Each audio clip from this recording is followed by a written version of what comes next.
Hi, this is Keith from BeatTheCasino.com. First and foremost, thank you for joining Beat the Casino, and thank you for purchasing our course. I want to start off this discussion of Baccarat with the very basics. First, let's talk about the scorecard that we'll be using, demonstrating some of the concepts that we talk about at BeatTheCasino.com. The scorecard that I'm showing you has numerous columns, some of which we will utilize at first, and others you can ignore for now. The columns are labeled player and banker, and the side that wins usually is indicated by placing a circle in the hand number, like this. If player wins the first hand, we simply put a circle there. If banker wins the second hand, we put a circle there. Back to player, player wins again. Pretty basic stuff. We also have columns on this scorecard for the score, as you can see, and the OR count. For our purposes now, let's simply just ignore those. One of the first concepts to get your head around when you're analyzing Baccarat, and even roulette and other games that are basically a 50-50 chance game, is the difference between opposites and repeats. An opposite, let's say for instance, if player won the first hand, an opposite is simply this, is if the other side wins. It went opposite. An opposite from banker would be player. This is two opposites in a row. If it goes opposite again, that's three opposites. The other concept, of course, is repeat. If the same side wins, this is one repeat, two repeats, followed by an opposite, followed by a repeat, followed by a repeat. So it's a very simple concept to understand, and it's important to understand it. We use it a lot at Beat the Casino. The next concept to understand is called events. Events can be confirmed or they can be potential. So let me explain. Let's say, for instance, we started the game off with the player. Now, the first hand presents a couple different options for analysis, but let's just ignore the first hand for now, and I'll circle back to it. But let's say on the second hand, it goes over to banker. As we've learned earlier, this is called an opposite. What this is also called on the banker side is a one in a row, or more precisely, a potential one in a row. The reason we call it a potential one in a row, because two things could happen. It could go to player on the next hand, or it could go to banker. Well, if it goes to player, it's a one in a row. However, let's go ahead and look at the other option. Let's say, for instance, we started with player and we went to banker again. Now, this is a potential one in a row. If it goes to player, that's called a confirmed one in a row, which we did just previously. However, if it goes to banker, now it's a two or more a row, or actually it's a potential two or more in a row. If the next hand goes to player, it is a two in a row. There's no more potential in it. It will always be a two in a row. If it goes to banker, it's a three or more in a row, a potential three or more in a row. Let's say, for instance, on this hand, it goes to player. Now we certainly have a three in a row here. So you have to kind of look at events as potential or as confirmed. This is a potential two in a row. Well, it's a potential one in a row, however you want to look at it. But it's the correct way to say this, or how you will hear players speak of this, is it's a potential one or more in a row. If it goes to banker, it's a one in a row, confirmed. If it goes to player, it will never be categorized as a one in a row. now it's a potential 2 or more in a row. If it goes to banker, now it's a confirmed 2 in a row. Remember I told you about the player, the first hand. First hand is always, it's not really difficult. It's just how some folks want to look at it. They always say you don't really know what happened before the game started. Of course not. Now, in the long run, over millions of hands, it's significant because you should use it in calculating the long-term value of 1s and 2s and 3s. But in specifics to a game, I just count it as a 1 in a row. I just assume that there was an opposite before it. And I consistently do that. So if I'm counting how many 1 in a rows are in this game up to this point, let's say this one here, I would simply count this as the first one and this is the second one. You could read about the discussion about this in the forum. However, for our purposes, just count this as a 1 in a row. If the game, let's go over here. Well, let me start this over again. If the game went ahead and started like this, with this player, and then this player, and then this player, argument could be made you don't know what happened before this, but just count this as a confirmed 2 in a row. Okay, I hope that clears that up. Let's also talk about zigzag runs, or opposites, consecutive opposites. So if we have a run of zigzags, player, banker, player, let's say it ends there. And then let's say we start into the next one. And we see this. And then it goes here. And I'm going to talk about this one here also. When you're counting zigzag runs, you must always start on the hand that ended with repeats. Okay, so in other words, most folks, let's take a look at hand 8 through 11 here. Most folks would go, well, this is a zigzag run of 1, 2, 3, 4. No, you have to count the one that it started opposite on. You would start here, 1, 2, 3, 4, 5, 6. That's a zigzag run of 6. This is a straight run of 4. 1, 2, 3, 4. Always start on the one before. Now, again, the beginning of the game presents a problem. You must start here. 1, 2, 3, 4, 5. So the game started with a zigzag run of 5. When you're in the middle of the game, a zigzag run will always start as the last hand of any repeat run. 1, 2, 3, 4, 5, 6. And it will end with a run of repeats. Repeats, you just count the repeats. In this case, 1, 2, 3, 4. A run of 4 bankers. Here's a run of 1, 2, 3 players. So, wanted to clarify how we count zigzag runs and straight runs. Okay, so one of the things that we talk about at Beat the Casino is event counts, and we compare and contrast them. We generally keep a count of 1 in a rows compared to 2 in a rows compared to 3 in a rows. And some folks like to use the balance counts. Okay, so for event counts and comparisons, I'm going to use the strategic Baccarat interface here, which houses real casino shoes. So most folks like to keep a count of events relevant to each other. And there's a couple ways to do the counts. The easiest way is to simply just count up the number of events that have occurred and realize that on average your ones will be the most common event.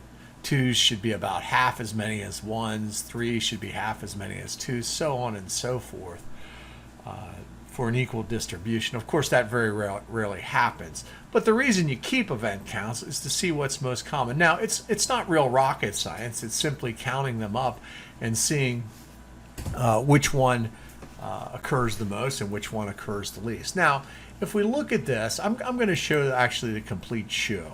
So here's the complete shoe from shoe 10 on the strategic Baccarat interface. And it actually gives you some statistics up here. 11 one in a rows, 9 two in a rows, 3 2 3 in a rows, I'm sorry, and 3 4 or more in a rows. Now, this is very simple to do. Let's play it hand by hand. You're simply counting the number of 2 in a rows, or 3 in a rows, or 4 in a rows. So it starts off with a player. Now, we don't know what happened yet. Again, it started off here with an unconfirmed 2. We don't know if that's going to be a 2 or a 3. And we go to the next hand. Okay, so you would simply count, whether you look at the traditional scorecard here or the vertical one, that one of the events is that the player has a 2 in a row. Go to the next hand. Then this is a 1 in a row. And then you make your chart and keep track of each one as the play continues. So you just, as you're playing, you're going to update your chart.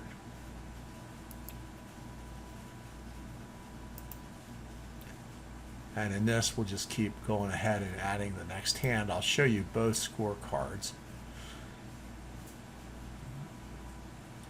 So here's the traditional one, and here's the vertical one. And you can see this is a potential 3 or more in a row.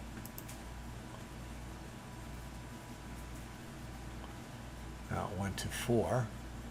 So it's a potential 4 or more. Oh, there it went to 5. Then it went to 6. There's the traditional. Then it went to 2, 4, 6, 7 in a row. And then it finally went opposite. And then we'll see. And maybe one more hand by hand here. And then it went opposite. So let's go ahead and show you the complete shoe now. And I'll update the full counts. Here's the complete shoe. You can see there were 11 one in a rows, 9 2 in a rows, 2 3 in a rows, and 3 4 or more in a rows.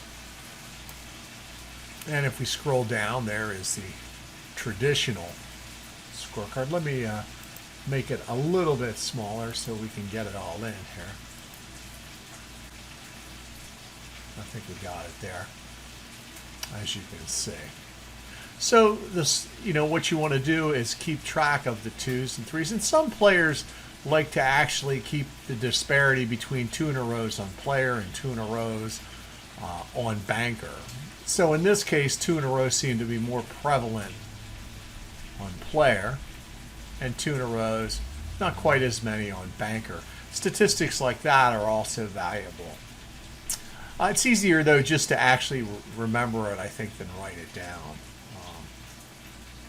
Okay, so that's how you keep track and score event counts.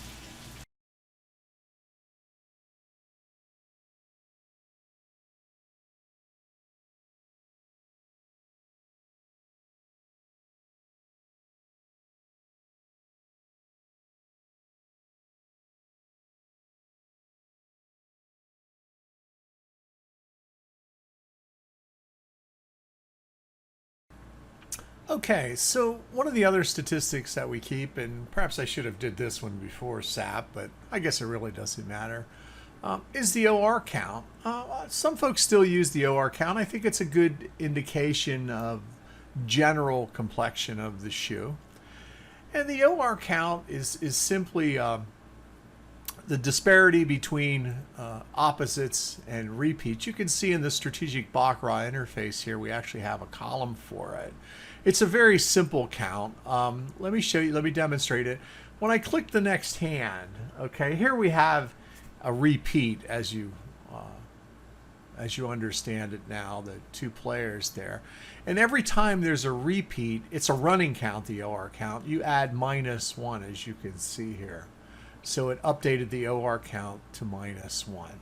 If we go ahead and click the next hand and scroll down, it added an opposite. And when you add an opposite, okay, you add +1. Of course, it just comes back to 0. And the 0 is indicated by a dash. Okay.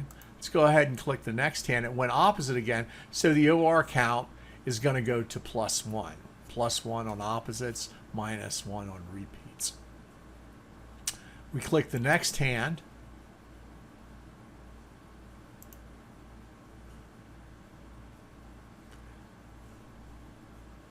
And it goes over to banker. And of course, that's another opposite, so it's 2. So you can see here, if you take inventory of what's going on, here we have 1 repeat and all the others are opposites. 1, 2, 3 opposites and 1 repeat for a total of +2. Okay, let's go a little bit further. Click the name. We have another opposite, so it's going to go to +3. Another repeat now, so it's going to bring the count down from +3 to +2, adding -1 because it's a repeat. Okay, a pretty basic concept there. Okay, let's go ahead now and also talk about what this OT count is. Okay. The player banker count first. The player banker count is just the disparity between players and banker. In this case, you have 1 player and no banker wins. When we click next hand, now the count will go to 2 to 0. When you click next hand, now it goes over to banker. So the disparity is 2 players to 1 banker.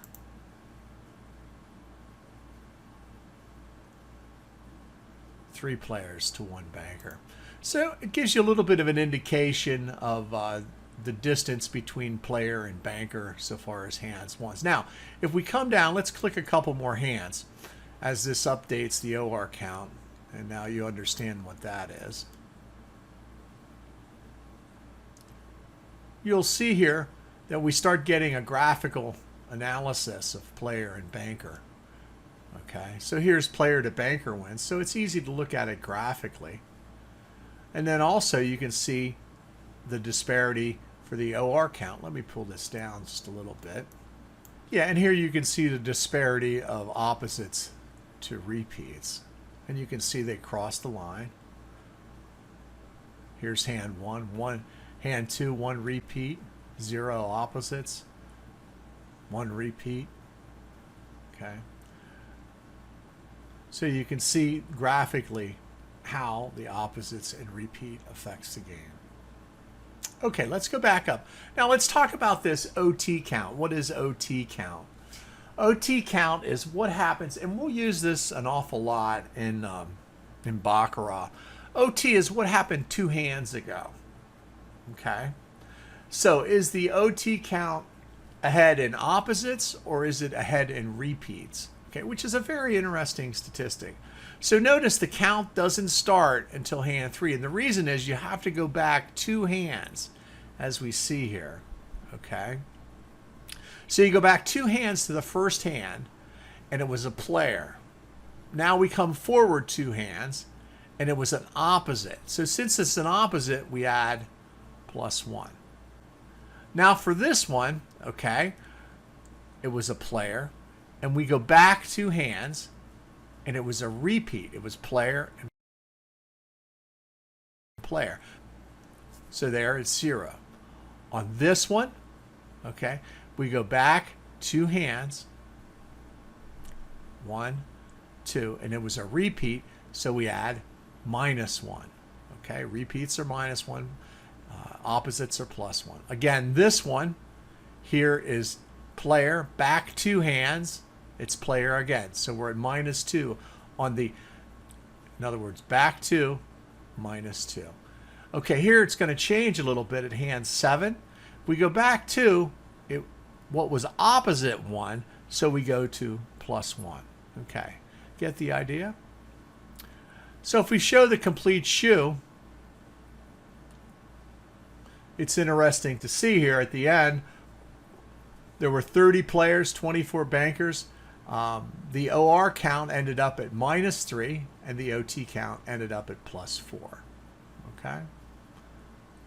So just an interesting statistic to track. Sometimes it's very useful, and you can see how as you become more and more proficient at Beat the Casino. And again, you can scroll down and look at the graphical representation. Notice here that opposites versus repeats stayed pretty consistent throughout this whole game. You can see a little bit of disparity here, and the player to banker wins.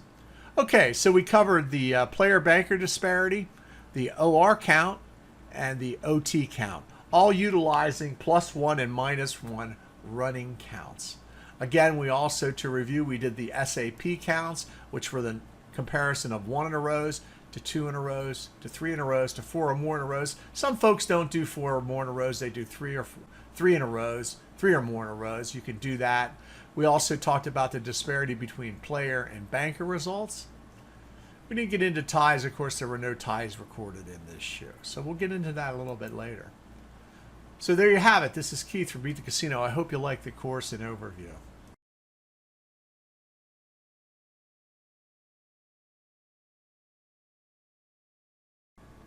Okay, so there's a number of ways we can go at this point, but I thought I'd start off with showing you the basics of systems and how systems are devised based upon usually doing something all the time and then changing that approach based upon some statistic. And there are a lot of statistics that you can actually use when devising systems. Some are better than others, but the most important thing with Baccarat or roulette, if you're playing any 50-50 game, is to realize which statistic is significant and having an effect on the game. With that said, I'm going to just start with one that was developed years ago. It was originally called System 40, and the variable that it used to change approaches were simply how many times in a row you've lost. And the system, the approach, was based on simply betting opposites until a loss and then betting repeats and then switching back to opposites again. The basis of the system was that opposites, 1 in a rows, are the most prevalent event in the game, and that's correct. There's about 50% opposites. So let's go ahead and I'll show you how it worked. If we go ahead and put in the first two, or rather the first hand of this shoe, and I'll use shoe 10 as an example for all of them, so we have consistency. Okay, so what you do is you generally just bet a negative progression, but I'm just going to flat bet it now because I really didn't talk about betting. But we're going to say if you're betting $10, you're always going to bet $10. If you bet $25, you're always going to bet $25. And we'll just indicate that by one chip. Okay, and once that happens, you go ahead and you click next to see what won. Well, here, player won. So what would have happened on that is that we actually lost that. Okay. So we put that down, and our score would be -1. If we're doing the OR count, remember, when it's a repeat, okay, you score -1. Okay, and this is just to keep the statistic. It doesn't really apply in System 40, but let's go ahead and take a look at the next hand. Okay, so then it went to banker, and of course we would have bet opposite again. You always just simply bet opposite of what occurred, and we'd have won that one. Now our score would be 0, and since it went opposite, we would add a +1, so this would go to 0. Okay, now if you want to, we can also kind of review the SAP count, but I think I'll let that go for now. We'll just keep the OR count and the score. Now, again, you're going to bet opposite, so you bet opposite what just won, so we're going to be on player. And let's take a look at the next hand. And it is player. So we'd have won that one. So now we're at +1. That's an opposite. So the count goes up. So we're going to go ahead and we're going to add 1 to that since it's an opposite. And now we're at +1. Okay? So again, we have 1 repeat and 2 opposites. So our score is +1. Let's go to the next hand. Banker.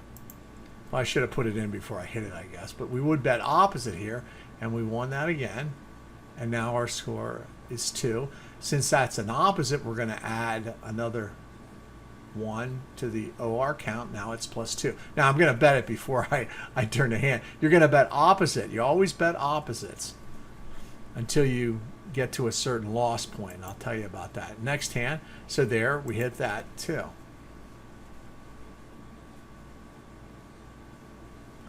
So now we're at 3. Okay.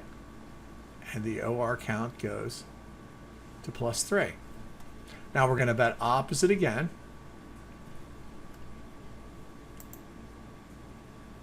And there it was player, so we lost that one.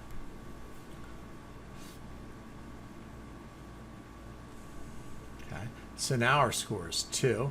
Since that was a repeat, okay, this goes to +2. Remember, repeats at +1. Now you always bet opposite on system 40.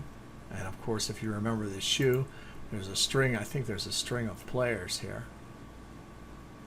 Now we're back to 1. It's a repeat. Okay, so we're going to subtract 1. Now we're at +1 with the OR count. So we're still up 1 chip, and the OR count is +1. We're going to bet opposite again.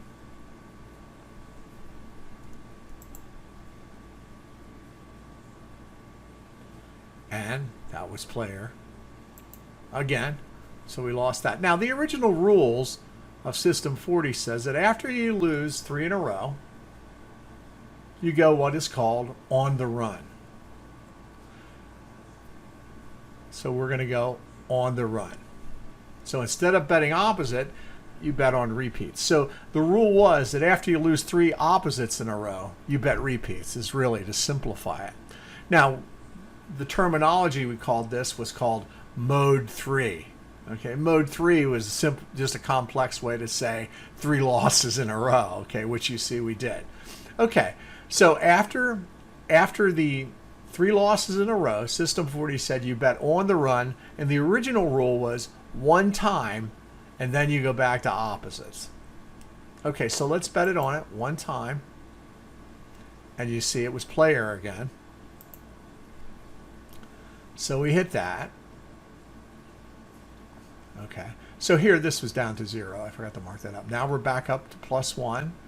This here was a repeat, so it would have been 0. Now the OR count is -1. Okay, so after you win 1 in a row in System 40, originally the rule said you go back to opposites, which we did. And it's player again. And we lost again. Okay, and now there was a lot of discussion about what to do here. Okay, after you lose 3 in a row, you go on the run, and then the run continues, and you just bet opposite. Okay, well, the original rule was to go ahead and bet opposite still again 3 more times. So we'll do the original rules. And their player hit again.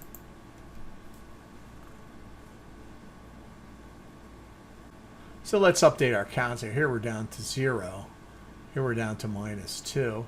Here we're down to -1. Now here we're down to -3. And we would do it 1 more time here. Let's see what happens. Oh, we hit a banker. There we go.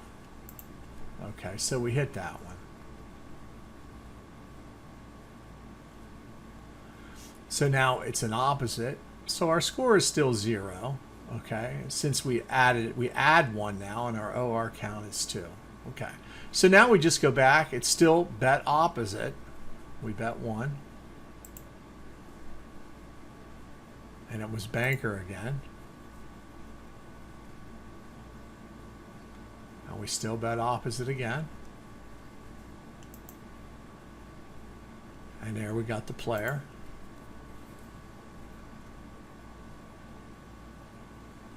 Okay, so let's update our counts. Here we would be at -1 for the score.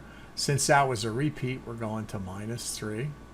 Then we went opposite, and we hit, so we're at 0. -3, since it's an opposite, we add 1, 2. Now again, we just bet opposite, 1. And we hit that one. So you can see that by betting this way, you play a lot of hands, and you're going to pretty much, if you flat bet it, you're pretty much going to stay around the 0 line. That'd be -1. Let's just do a couple more. Again, we bet opposite.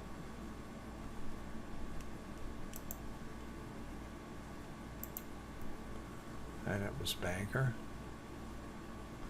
So again, now we're at 0 again. This was a repeat, so we're at -2. Now we bet opposite what just won again.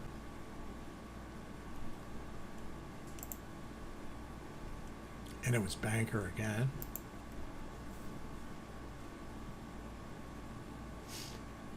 So this is -1, and this went to -3. And we'll bet opposite one more time. Oh, and then we hit the player there.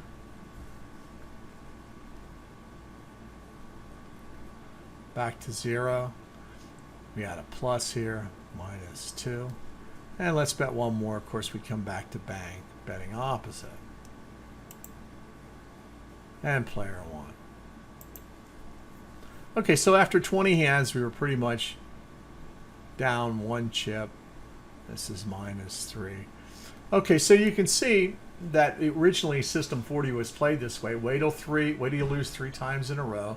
Bet on the run 1 time, and then just go back to betting opposites until if and when you lose 3 again, then bet repeats. Those were the original rules of System 40. What we did then is, as things progressed, is we altered the rules a little bit. Okay, here's System 40 Mode 2. Starts off with a player, bet opposite, lose, bet opposite again, win. Bet opposite, win. Bet opposite, win. Bet opposite, win. Bet opposite, lose. Bet opposite one more time, lose. Now go on the run, win. Now just go back to opposites for 2 times. Lose twice, go on the run, win. Now go opposite again, win. Go opposite, lose. Go opposite again, win. Go opposite once, win. Go opposite, lose. And we're going to go opposite one more time. We lose. Now go on the run. Lose. Now go back to opposites. Lose. And win. Opposite again. Lose. Opposite again. Win. Opposite. Opposite. Win. Opposite. Win. Opposite. Lose. Opposite one more time. Win. Opposite. Opposite. Opposite. Lose. Now go on the run. Win. Opposite now. Opposite. Opposite. Win. Opposite. Lost. One more time. Opposite and lost. Now go on the run. Win. Now go opposite again. Lose once. And we win the second one. Opposite. Opposite. Lost twice on the run. Lost. Back to opposite. So on and so forth. I think you get the idea. On the right hand side is the total shoe. Down at the bottom is the game as it's played. It'll finish out here. And I think the game finished up at probably +1. So that's how you play System 40 Mode 2. Okay, let's review and talk about where we're at. Understand there's no best place to start when we're trying to go through all these concepts. Of course, the basic ones are good to cover first. So we started first, remember, with the opposites and repeats. What's an opposite and what's a repeat? And those are 2 basic statistics that we'll always use at Beat the Casino. So make sure you understand what an opposite and what a repeat is. The next thing that we talked about or the SAP events, or just event counts. What are 1 in a rows, 2 in a rows, 3 in a rows, 4 in a rows? And remember, we talked about confirmed, unconfirmed, and potential. Make sure you understand what those are by going back and reviewing if you don't at this point. Additionally, we went further into some other statistics when we looked at the strategic Baccarat interface. We looked at the OR count, the OT count, and a comparison between player and banker. Also in the first part of this video or series of lectures is we showed you how to play a basic opposite system, sometimes called System 40, and we showed you what the modes meant. You always bet opposites until you lose either 1 time in a row, 2 times in a row, or 3 times in a row, and it's just given a fancy name called modes. It simply means if it's mode 2, you don't switch the approach until you lost 2 times in a row.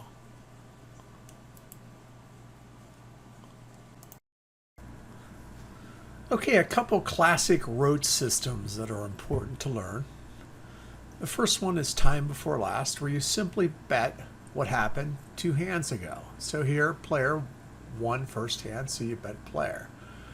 Bet the second hand, bet player again. Bet the banker 2 hands ago. Hand 6 is bet what was on hand 4, so on and so forth. Always 2 hands back, and we're just flat betting it here, keeping a tally of how many hands we won. On a long streak, as you can see, you're going to win all the long streaks until the last one, until it goes opposite.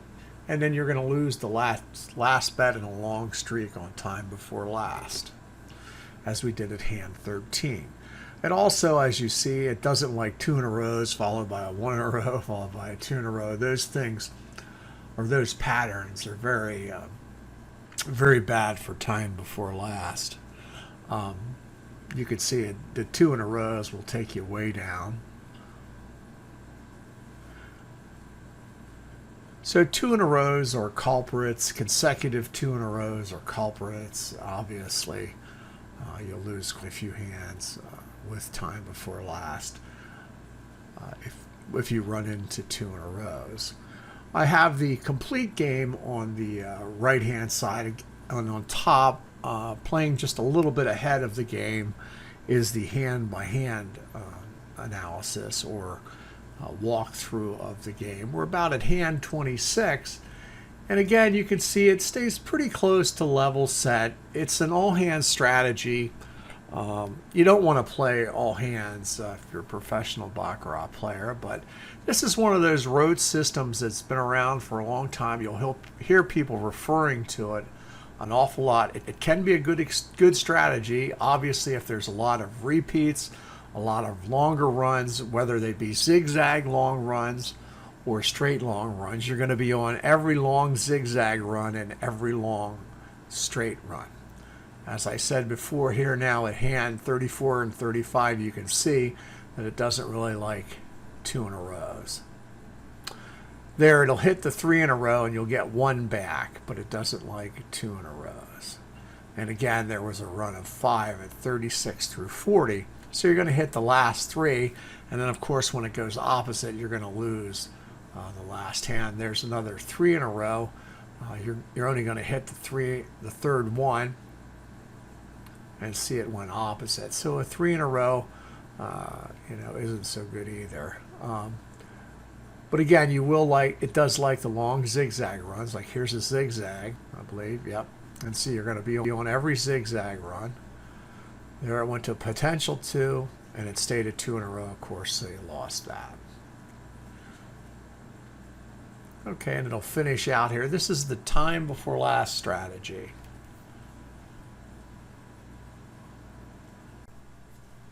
Okay, the next road strategy that you want to have under your fingertips is opposite time before last. And it bets just what it says, the opposite of what occurred 2 hands ago. So on hand 3, we're going to bet opposite of what won on hand 1.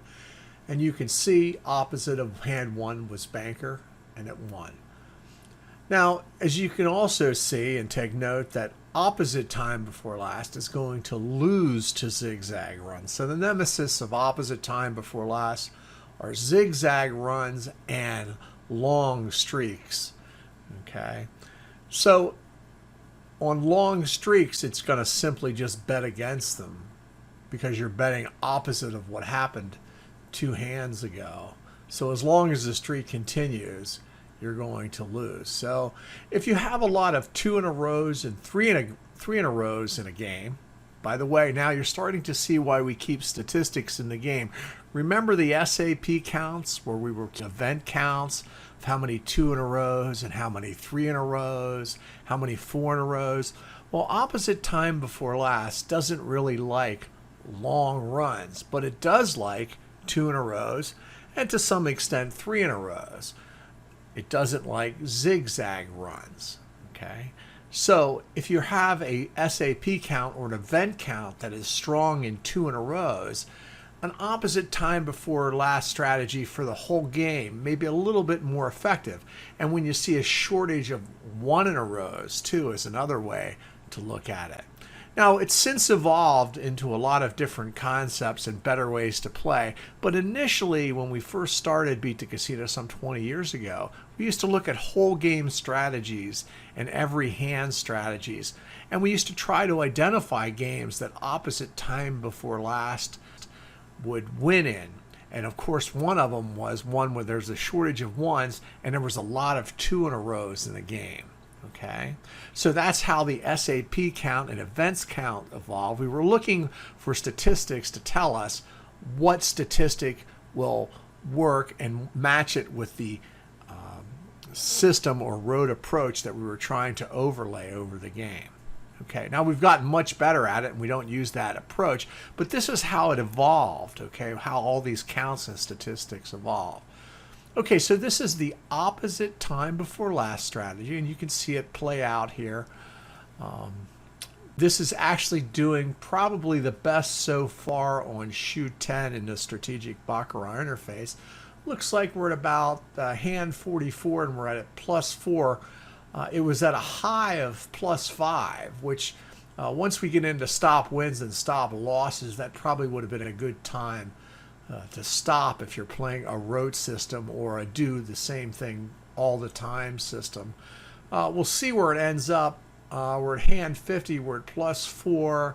There we're at the +5 again, so that's the second time we hit the high point. And we finish out the game. I want to get into disparity between events and the range of the disparity of events. But also, too, I want to talk about the types of data that we use at Beat the Casino. Because I don't think we actually talk about the types of data and classify the types of data. You'll see that certain data types are better suited for predicting the outcome of a Baccarat game. I want to start with the first type that's called nominal data. And it's data that you can simply put into a category, and it doesn't matter how it's ordered. For example, if you list the casino where you're playing, it doesn't matter what order you tell that in. It doesn't matter how you arrange it. You can't subtract the data from each other. And the data doesn't have value in multiples of each other. In other words, you can't multiply the palms times the aria and get some other number.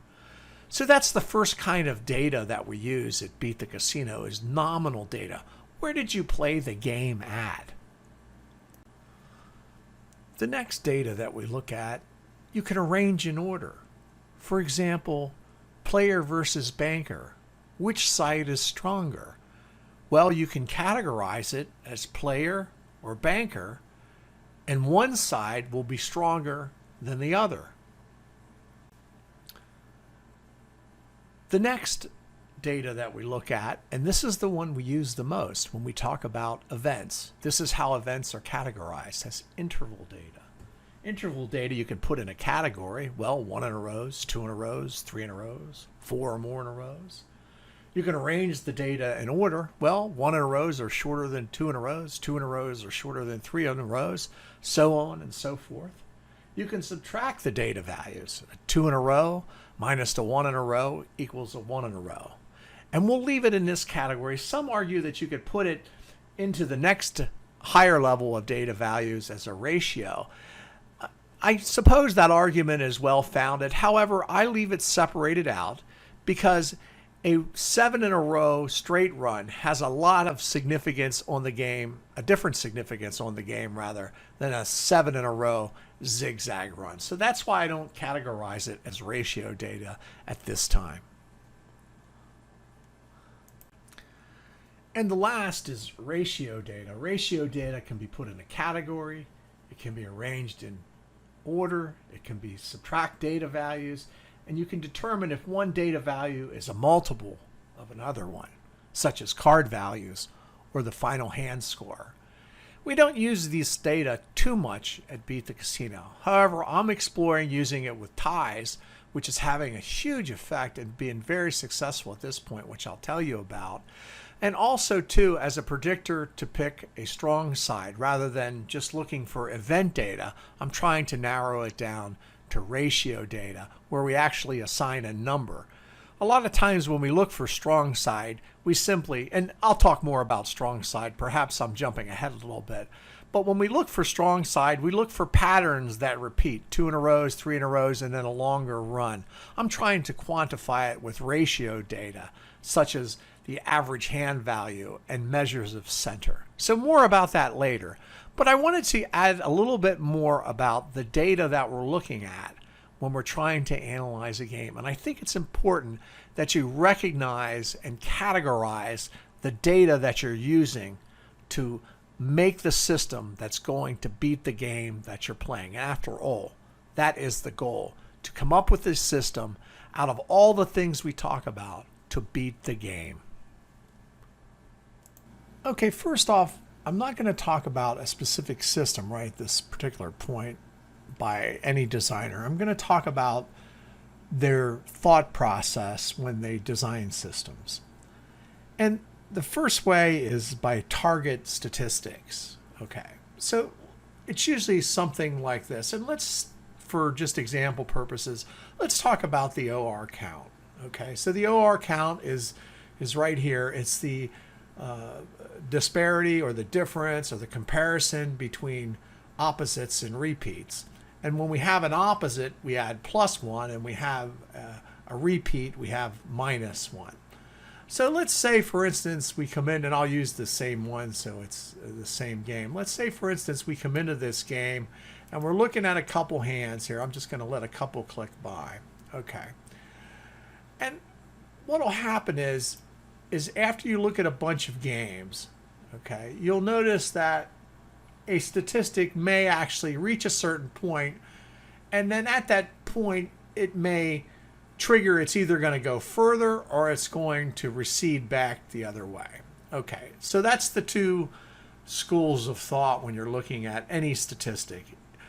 When you reach a certain point in disparity, is it going to continue to move in the direction away from the zero line, or will it tend to come back towards the zero line?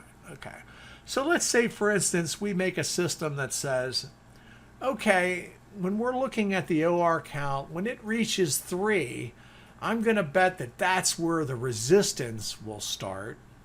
And I'm going to bet over the next couple hands that it is going to actually come back towards 0. Okay. So with that said now, if I say, okay, well, it's at +3, right? So +3 means there's a lot of opposites. So if I'm betting that it's going to come back in the other direction, I'm going to bet that the next hand will be a repeat because I'm thinking that this has reached the resistance point. And of course, my next bet would be on player. And of course, I'd won that. And then you can bet, okay, well, I'm going to bet that it's actually cyclic. And once it reaches a high point, I'm going to bet it's going to come back down.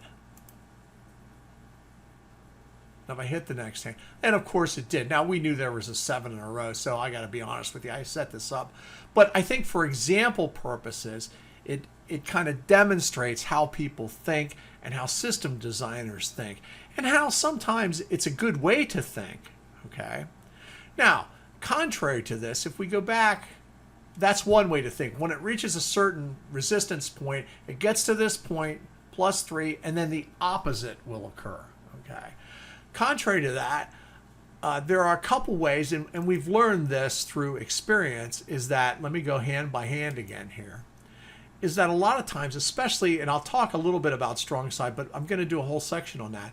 If you look at this, you can see that once we click away a couple hands, you can see that the disparity between player and banker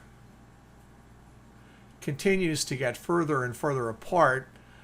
And in the strong side, it tends to evolve that way, where you start seeing one side become extremely dominant. So if you were using that approach, which is the opposite of what I was speaking about, when something reaches a target point, it'll reverse. The other thing is when something reaches a target point of maybe in this case 50% more hands on one side or the other, it will continue. So if we're looking at the player banker disparity, we can say, okay, well, it's 5-2 now. I think that player is a little bit stronger, and there's a lot of other things you can look at which we'll talk about. But again, I just want to demonstrate the point of using one statistic. Well, it's 5-2. I'm going to bet that player is going to continue, and of course it does. When we click the next hand, you can see that the player will actually win. If I can actually get the internet connection here to click it to the next hand. There we go. Okay, so now it's 6-2, and that logic would bet that the further it gets away from center, the more it will continue. And that's certainly a great way to play. Now, at some point, you know it's not going to go on forever, okay? But there it did actually continue up to 8-2. I think it went one or two more too. So again, that's another way to look at the statistics that we're seeing. So when we looked at the OR count, we bet that it's going to reach a certain high point, and at that high point, it's going to descend the other way, okay? And here, it descended in the opposite direction. Now, of course, the best approaches, you can certainly see a trend in statistics here, is, and we'll talk about this, we'll talk about other approaches, is the one that uses multiple statistics to decide what's the best way to play the game. Okay, so kind of get the idea. So again, to reiterate, you pick a target point and you say, okay, once it reaches that point, I either bet it's going to reverse, or once it reaches a certain point, I bet it's going to continue in the same direction. Those are the two ways to look at targets with respect to statistics.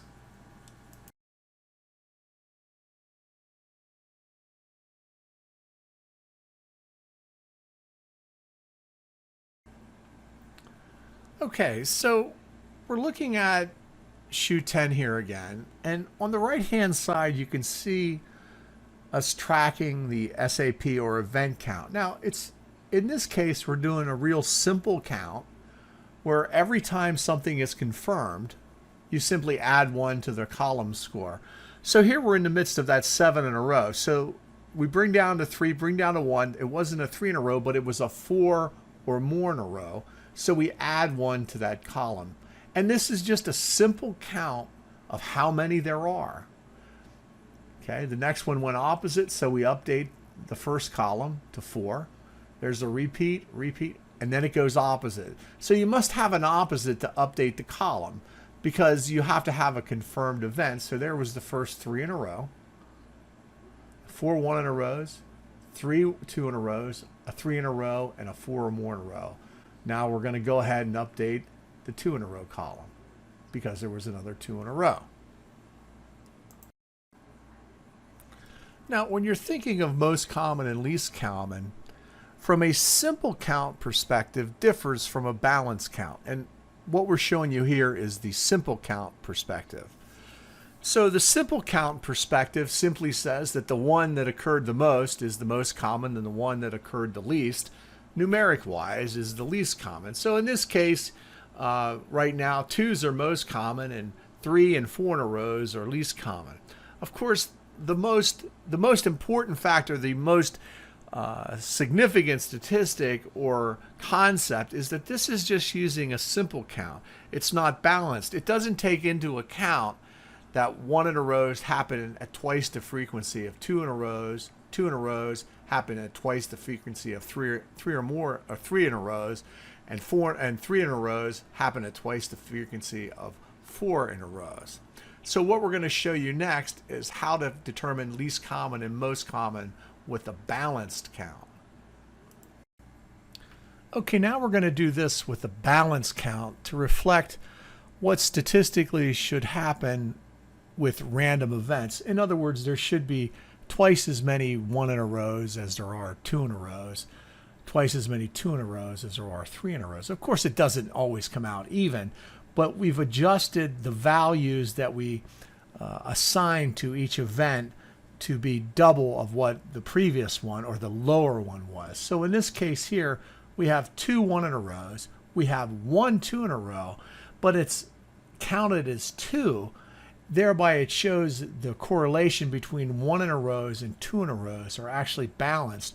And you can get this information by simply looking at the numbers. Okay, so there is a 4 or more in a row. So with the 4 or more in a row, we add 8. Okay, so now we have a 3, a 2, a 0, and an 8, which indicates there are 3 1 in a rows, 1 2 in a row, no 3 in a rows, and 1 4 or more in a row. So the one that's most common actually is the 4 or more in a row statistically. Okay, so let's keep going. Notice that we added 2 for the next 2 in a row, and now we have a balance between 1 in a rows and 2 in a rows, and 4 in a rows still become the most common. Now there's a 3 in a row, so we'll add 4 of that. Now statistically, 1s, 2s, and 3s are statistically level set, and the 4 or more in a rows are slightly ahead. So this is a game where longer runs or repeats are a little bit stronger. Okay, let's move on. I want to get you to understand target statistic strategies. And by doing this, I want to talk to you about MDB, which we called $1 Million Baccarat, or $1 Million Baccarat Plus, depending upon the rules that you decided to use when you were playing it. But it's a target statistic strategy that used to wait for what we called triggers. And a trigger was simply a point at which the statistic hit this number, and then when it hit that number, we would effectively bet that it would reverse and go the other way at that point, or start to come down toward the center line. In other words, it got to a certain disparity, and once it got to that disparity, we were going to bet over the next couple times that it would go in the other direction. So let me tell you about MDB and how the target statistic strategy was deployed. Okay, in this example, we're going to look at a subset of hands where we see 3 consecutive 2 in a rows without a 3 in a row in between. The logic of MDB at this point would be that it is highly unlikely for that to occur 3 more times. So MDB would bet 3 more times on the next occurrence of a potential 2 in a row, that instead of it being a 2 in a row, it will go to a 3 in a row or more. You see in the example that the next time the 2 in a row stayed a 2 in a row, however, MDB would bet it again, and on the next instant that a potential 2 in a row came about, it actually went to a 3 in a row. MDB used a negative progression. We'll talk about negative progressions and betting later, but I wanted you to understand the concept first. For purposes of understanding target statistics, I want to show you what an MDB bet looks like when you analyze it in a tally sheet. Anytime you see a trend, and we'll call it a trend, it actually takes 7 data points to make a trend in statistics, but we'll say it's 3 here and just call it a trend because that was the MDB rules.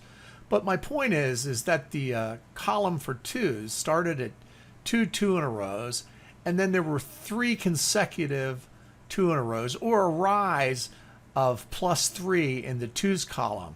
And the column to the immediate right did not rise at all. So that meant there's 3 2 in a rows, none of which went to a 3 in a row.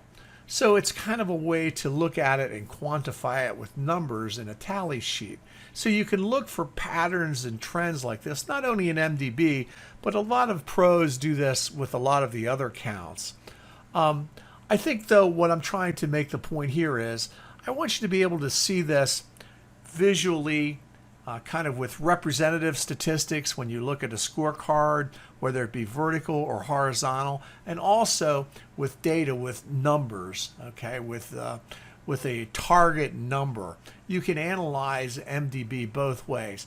I think also it's important to be able to break down MDB just as a general conversation and a general understanding about systems, is it really is a target number, a target statistical strategy. In other words, once this number hits this number and gets to this point over here, then we're going to bet something based upon this numeric target or trigger, so to speak. Now, the trigger is a trend.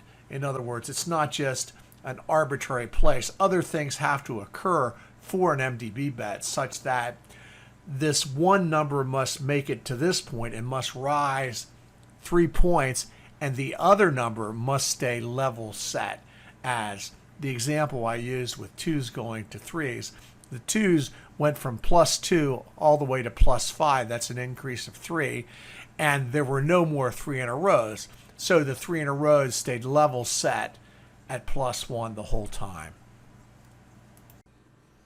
Okay, Keith from Beat the Casino. We're going to start part 2. We're going to finish up with MDB, go over the rules, show you that it is a target statistic game that we're playing with MDB. We're betting that the statistic will reverse. And I'll show you the basic rules and some of the more complex ones that are associated with it. Go on to some other systems and then get into some other counts and some other strategies. Okay, so as we look at this MDB strategy, rule 1 was after 3 2 in a rows without a 3 in between, bet the next potential 2 in a row will go to a 3 or more. There's one caveat: there must have been a confirmed 3 in a row in the game before you make the next MDB bet. If you watch here, here's the 3 in a row on Banker. Then we have an opposite. There's 1 2 in a row, 2 2 in a row. Here's the third 2 in a row. Now on the next instant, we're going to bet it's going to go to 3. We miss it, but on the next potential 3 in a row, we get it. Okay, as we look at another rule for MDB, it's the rule was interesting. It's a complex rule, complex event. After 3 consecutive 3 zigzags, bet the next occurrence will extend to a 4 or more zigzag runs. So we're looking for 3 isolated 3 zigzag runs. We have one. There we have another one right after our set of 3 2 in a rows. We need one more. So as we progress in the game, now we have 3. 1 2 3. So we're waiting. Here we're going to go ahead and bet that it's going to go to a 4 zigzag. We missed that, unfortunately. We let our 5 or 6 in a row, 5 in a row banker. It goes back over to player for a 3 in a row. And then it's set up again. Okay. Set up again after our 3 in a row player. Then it went over to bank, comes back to player. Now we bet it that it's going to go opposite or a 4 zigzag. And as you can see, it did. And we win the MDB bet. Okay, the next one's a real interesting one, real easy to see on the horizontal scorecard up above. After 4 consecutive 2 or mores in a row, bet the next event will be a confirmed 1 in a row. Here it just set up 3. Now it goes to 4 2 or more in a rows. It goes opposite. Now we're going to bet that that opposite is a confirmed 1, and then that's what happened. It went opposite and made a confirmed 1. On the right-hand side, you can see we'd have bet player, and we won the bet. Okay, just to summarize MDB, it's important to understand the concept behind it because I went over 3 basic rules. There were the 3 of the rules in MDB, but you can actually, understanding the concept of MDB, you can actually make up your own patterns and events and bet accordingly. The simplest one is, as I said, I mean, the first concept is that if you have any event, and we started with 2 in a row, so we'll say this is a confirmed 2 in a row. There's 1, 2, 3. I tell you what, let me put one more so there's no the beginning of the game doesn't confuse anybody. Here we have 3 2 in a rows. Okay, what you're actually betting with MDB, it used the negative progression, but we'll just flat bet. It says that this event will not occur 6 times in a row without something else happening. Okay, so that's the real concept. So the next time you see a 2 in a row, you're going to bet that it's going to go to a 3 in a row. Okay, that's the first concept. And within one of the next 3 bets, you usually get it. Now, the other way to bet it is actually this way. Let's set this up again so that, and again, I'm trying to explain concept of how we think. Okay, so in this event, some folks would go, okay, well, we just had these 3 2 in a rows. You're going to bet that the next event, when it's a potential 2 in a row, will not occur. So there's actually 2 possibilities. You could wait for this to go to a 2 in a row, as we did here, and simply bet it'll go to a 3 in a row. Or we can say that this one, and some folks like this better, instead of it going to this potential 2 in a row, they would bet opposite here. So there's 2 potential ways to look at MDB. You can bet that, wait for it to happen the 4th time as a potential, or bet that it won't even get to the potential 2 in a row. So the same thing, actually, it's the same principle, is that this event will not happen 6 times in a row. Okay. Now, if it went here, then of course you'd have the opportunity to bet it here. Okay, and see if you could get it that way. So there's 2 ways to look at how to bet these things, especially with these longer run games. Let me clear this out, and just for clarity purposes, I won't do a whole game, but again, the same thing occurs with 3 in a rows. If we have 3 in a rows with MDB, it's simply the same principle, and I'm going to put another 3 in a row so that we don't confuse the start of the game. The next time you see this, okay, after it sets itself up, you'd simply bet that the next time this happens, okay, it's not going to be, it's going to go, for the 3 is going to go to a 4 in a row, and you would bet here. Again, you could do the converse like I showed you. I'll set it up again here just to be clear. Not necessarily the converse, but just the other end of the bet. In other words, if you have this, there's our 3 in a rows without a 4 in a row. You could bet that there's 3 in a rows without a 2 in a row. So consequently, when this goes to a 2 in a row, you could bet that this will come over here, and this will be a confirmed 2 in a row. Okay, thereby saying that this here is had to be different than the previous 3 ways that the game progressed. Okay, so you can go on the short side of it or on the long side of it with respect to that. It's a matter of what you like. Again, with the zigzag runs, I think we were pretty clear. You can see that, okay, there's 1, there's 2, and there's 3. Now when it happens again, you can see that you have the option to bet it's going to do the same thing as most people do, but MDB said bet opposite so that you catch this. What you're betting is that this pattern or this count will not occur again. Okay. Now, some people say, how is it a count? Well, you're betting a statistic. You're betting that this run, it happened 1 time, so you could call that +1. Now it happened 2 times. Now it happened 3 times. Okay. So you're betting that this count that's going up, if you count those, is going to come down now. And it's pretty much always the same with MDB. We would bet that it wouldn't get to +6 in the same direction, no matter what you account for, no matter what you're counting. It isn't an overall game statistic. It was simply just a statistic for that particular event that you identified. It will not happen 6 times in a row, or it will not continue to ascend to +6 in the count of them. Okay. The other thing that we want to look at, let me clear this out, is it's just a little bit different on the doubles. When you had consecutive doubles, it was actually 4 times in a row before you made the bet. Okay, so there would be 1, 2, 3, 4, and now you would bet opposite. Okay, that was actually, there's no other alternative to that. You couldn't bet that it's going to go double. You'd be betting the same thing. You have to bet opposite here, that this will be a 1 in a row. That seemed to be a pretty solid bet. A lot of folks like that. If you didn't hit it, you just simply waited for it to go again 2 more times. Okay.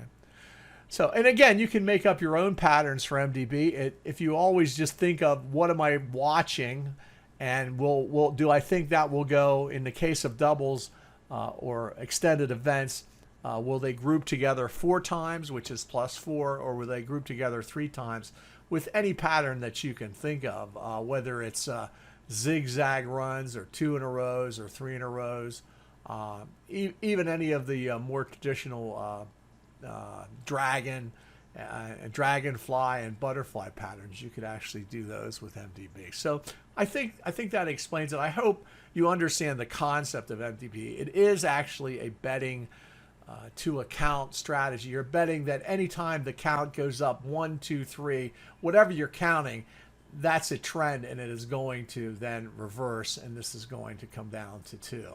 Okay, we actually gave it 3 tries to hit it. We used to bet a negative progression, but I'll tell you more about negative progressions a little bit later, and you can circle back then and apply them to MDB if you like the bet. It does work in some games. It's a good way to spot bet. One of the most important things when you're having to bet MDB is you must have a random game. If the game is somewhat predictable, where 2 in a rows tend to stay 2 in a rows and 3 in a rows tend to stay 3 in a rows, that's usually not a game to play MDB. That is one of the reasons we added when you, in the first rule, one of the very first rules was when 2s go to 3, is you must have a 3 in a row in the game before you actually bet that a 2 will go to 3. And that came from playing from players with experience, noticing that if they were in a game that didn't have a 3 in a row, it was very unlikely for the 2 in a rows to go to 3 in a rows. So, okay, enough about MDB. If you have any questions, go ahead and just ask.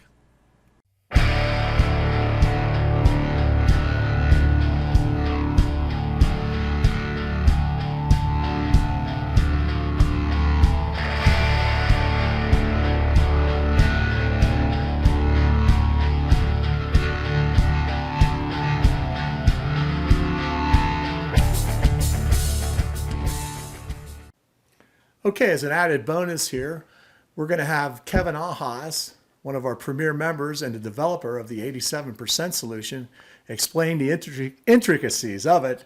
And without further ado, Kevin, welcome, and please go ahead. Okay, well, Keith, I'm going to do a little background. The 87% solution is nothing more than using the math of the game of Baccarat in order to assist you in winning the game, okay? And all it has to do with is the events of 1 in a row are 50%, the events of 2 in a row are going to amount to about 25% of the game, and the events of 3 in a row are going to be about 12.5% of the game. 4 or more we're not going to worry about with respect to this particular methodology, but if you add those 50, 25, and 12 up, you get 87%. So that's what the 87% solution is. And this is supposed to be a kind of a simple way to approach the game, but it's based on math, it's based on statistics, and it's going to be based on your ability to interpret those. Okay. So I'm going to grab right here a particular shoe that we actually played. I'll hold it up there for the camera. This was played yesterday at the Rio Casino in Las Vegas, Nevada. And the whole concept was, and as we were playing, I was playing with a couple of other Beat the Casino members, and I said, you know what? This is really playing into the 87% solution. Okay? So I'm just going to do some simple markings on here to show you what you probably can't see, close up. And I'm going to show you the decisions that were made in order to accomplish a win from this data. Okay? So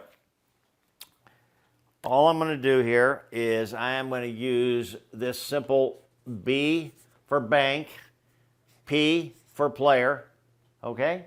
And then I'm going to make some notations here, and I'll make some down here. So hopefully you'll understand exactly what we're doing as we go along.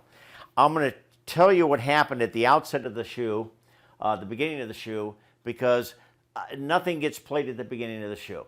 You've got to wait till certain events happen, that being 1, 2, or 3 in a row, before you can really decide what to do to play this, okay?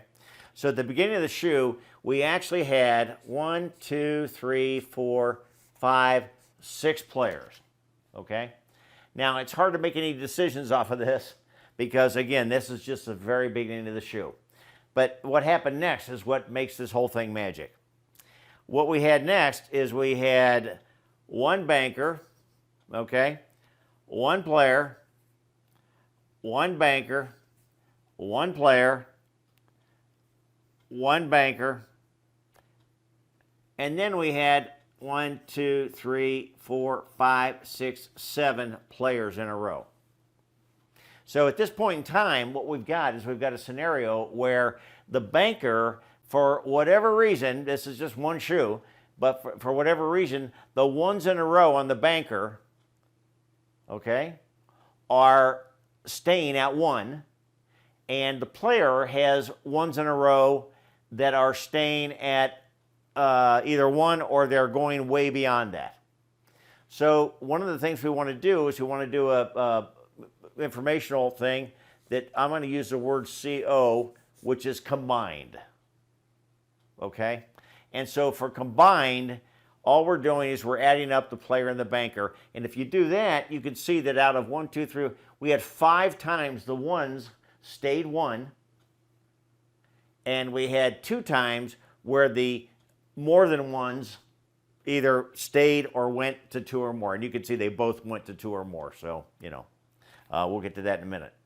So the very first thing I'm going to be looking for, because of the plethora or the excess of ones, is I'm going to be looking for, does that continue to happen? Okay? And again, this is a real shoe live from the Rio yesterday. And here's what happened next. We had a 1 on the banker. We had a 2 on the player. We had another 1 on the banker. And then we had this. 1 player, 1 banker, 1 player, 1 banker, 1 player, 1 banker, and 1 player. So if you look at that, you see that out of all these events, we had 1, 2, 3, 4, 5, 6, 7, 8, 9, 10, 11, 12, 13, 14 times the ones in a row stayed at 1 in a row. They did not go to 2 or more. And we only had 1, 2, 3 times where the 2, that's a 2 right there, okay, stayed at 2 or went to 3 or more, okay? And the fact that 2 of them went to 3 or more, this went to a 6, this went to a 7, and that one stayed, that's not statistically significant. However, the fact that we had 1, 2, 3, 4, 14 times of 1 in a row, and it stopped at 1 in a row, that is extremely significant. So if we were playing this game, which we were yesterday, okay, somewhere in here, if you notice the bank line, okay, goes all the way out 1, 2, 3, 4, 5, 6, 7, 8.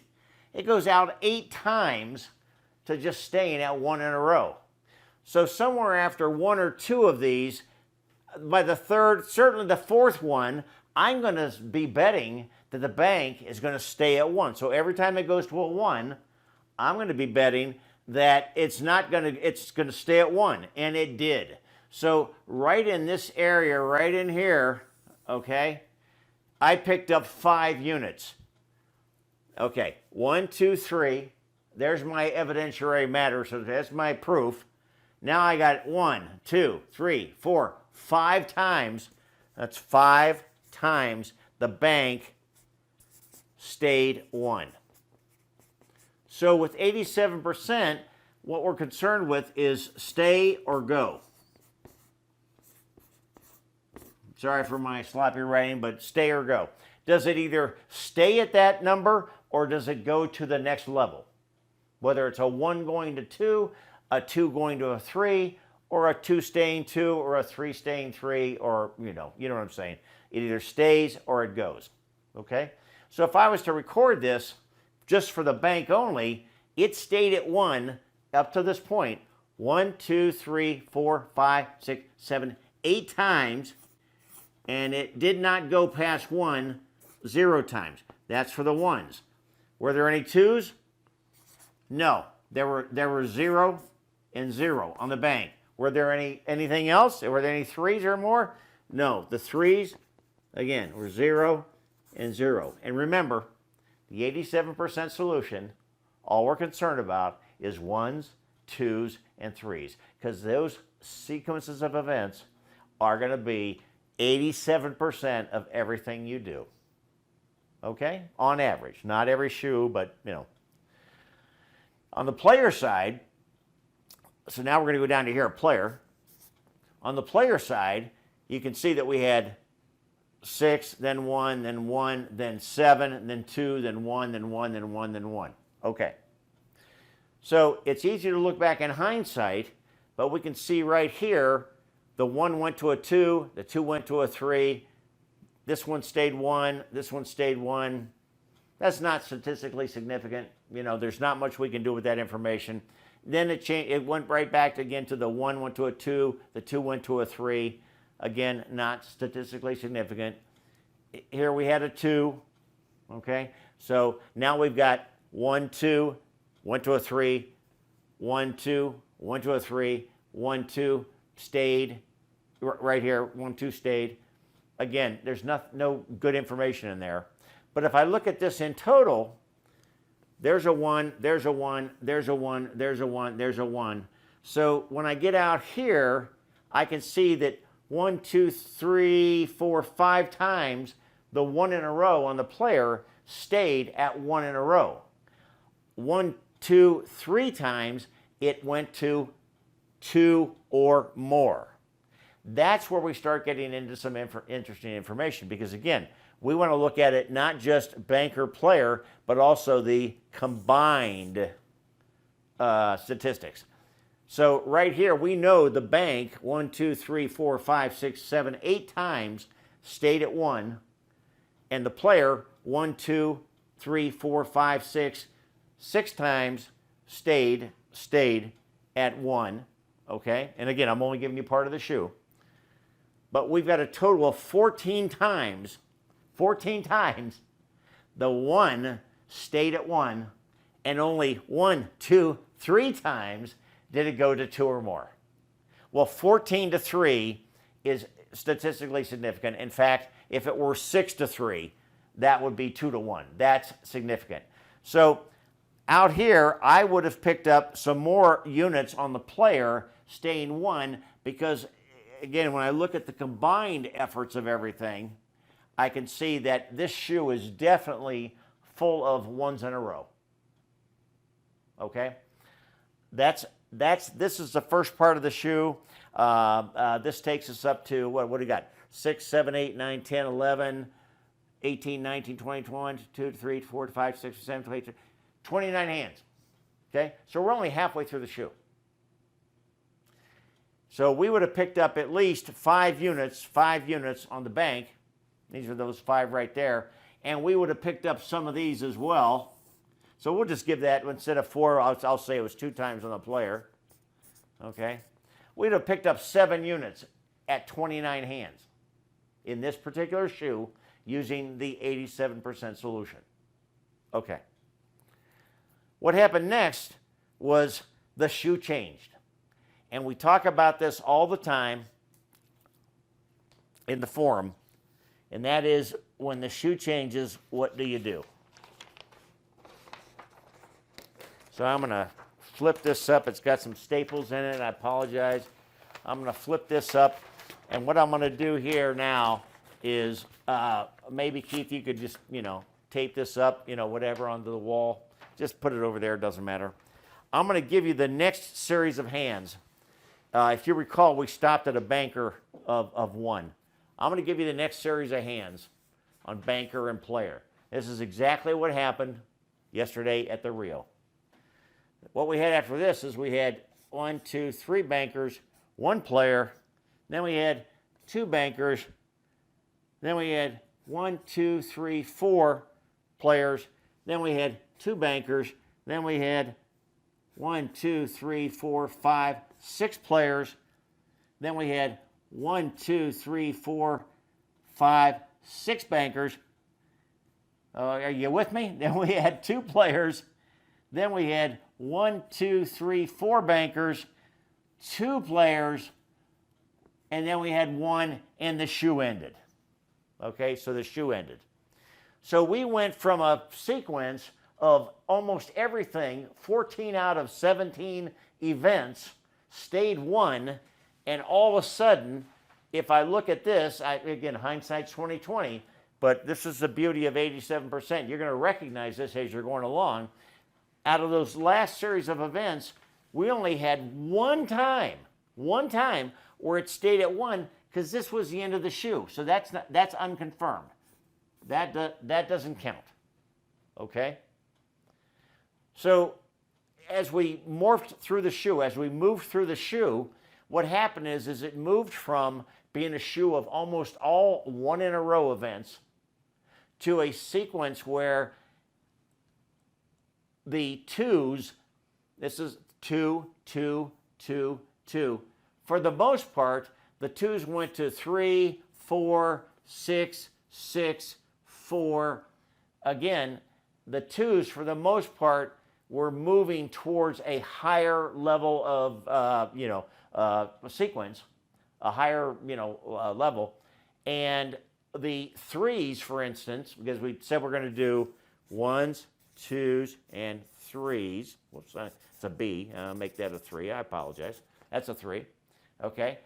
3 went, that went to a 4, that went to a 6, that went to a 6, that went to a 4. Only one time did a 3 stay 3. Okay. And if you looked at the beginning of the shoe, which you can look back at on the video, there were no other 3s in the shoe.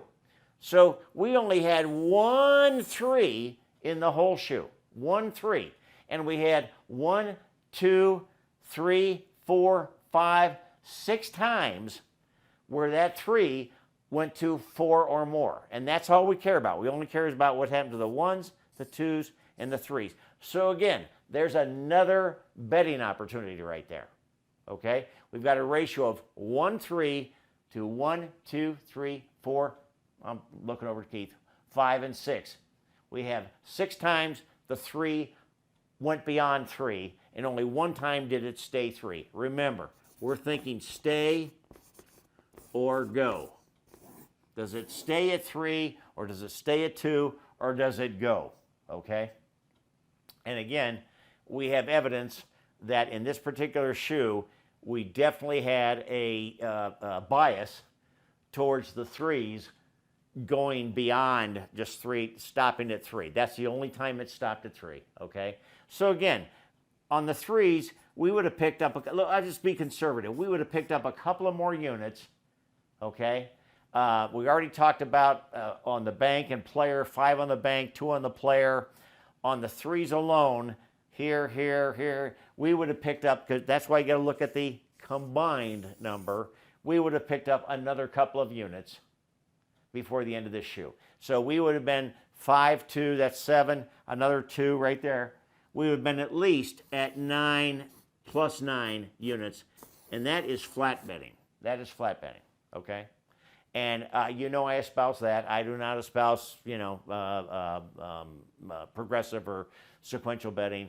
So therefore, I don't want to say that would be something to do.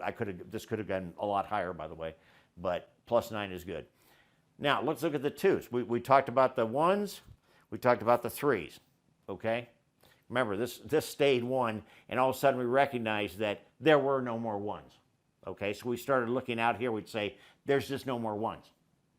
And Keith and another member of the forum and I were betting it, and we said, you know what? Let's just keep going. In fact, another fellow came up to the table, and he was slamming this part right here, and screaming and yelling, by the way, because he couldn't believe that it was going like this.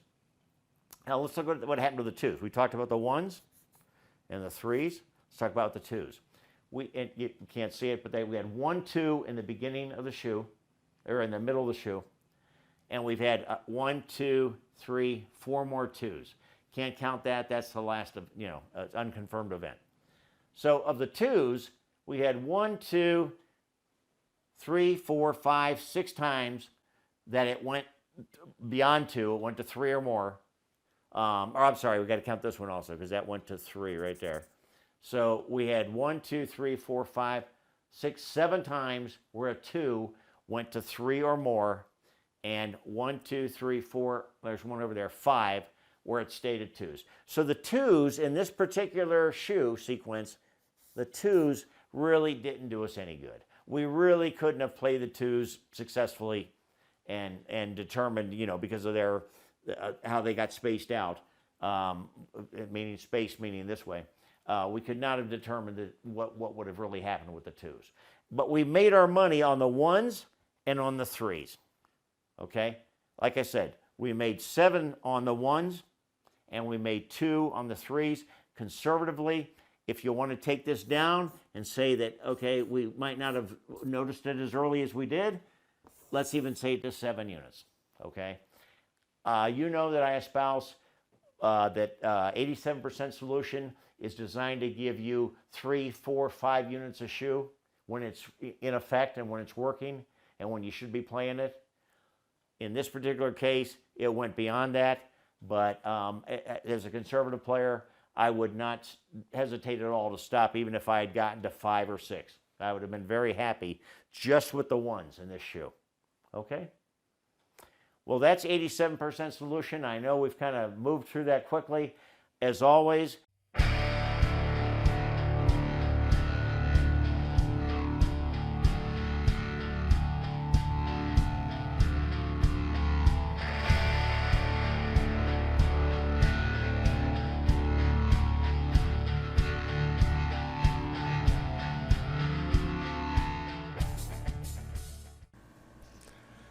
So any discussion of strong side should include what it isn't and what are the pitfalls of identifying a evolving shoe as strong side. So we've worked with shoe 10 here a little bit. You've all seen how it evolved. And one of the things that you have to be aware of when trying to identify strong side is a run isn't strong side. And I think most of us know that. Just because you see a 7 in a row on one side doesn't necessarily mean that it's a strong side game. But there are a couple ways to categorize strong side. And they usually evolve by the first component, or the first way to identify them, is a weakness on the other side. And you can do this with events. In other words, strong side usually has events. Let's say, for instance, if you're looking for a player strong side, or you think a player strong side is evolving, you'll usually see no more than 1 or 2 banker runs on the opposite side and a little bit longer player runs. I mean, it is very subjective. It is a subjective thing, but I'm going to tell you how to quantify it with ratio data here coming up. But I wanted to start at kind of the highest level where people identify strong side. The key to it is identifying it so you can bet on it and catch the little bit longer run. Understand, when you're trying to identify a strong side, you're looking to grab maybe 2 or 3 really strong placement bets on the strong side. Also, too, it is one of the few times when we analyze games, especially when we're looking at games, we're always talking about opposites and repeats.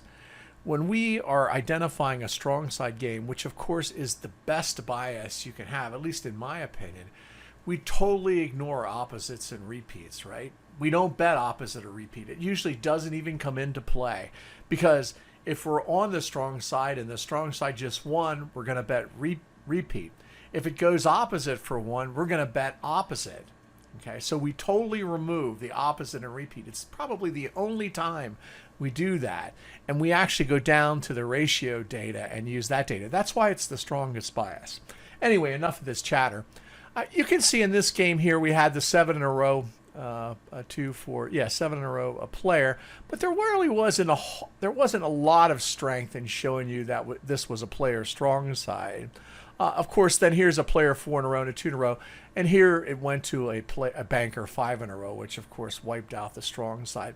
So there's no real indication of a strong side in this game.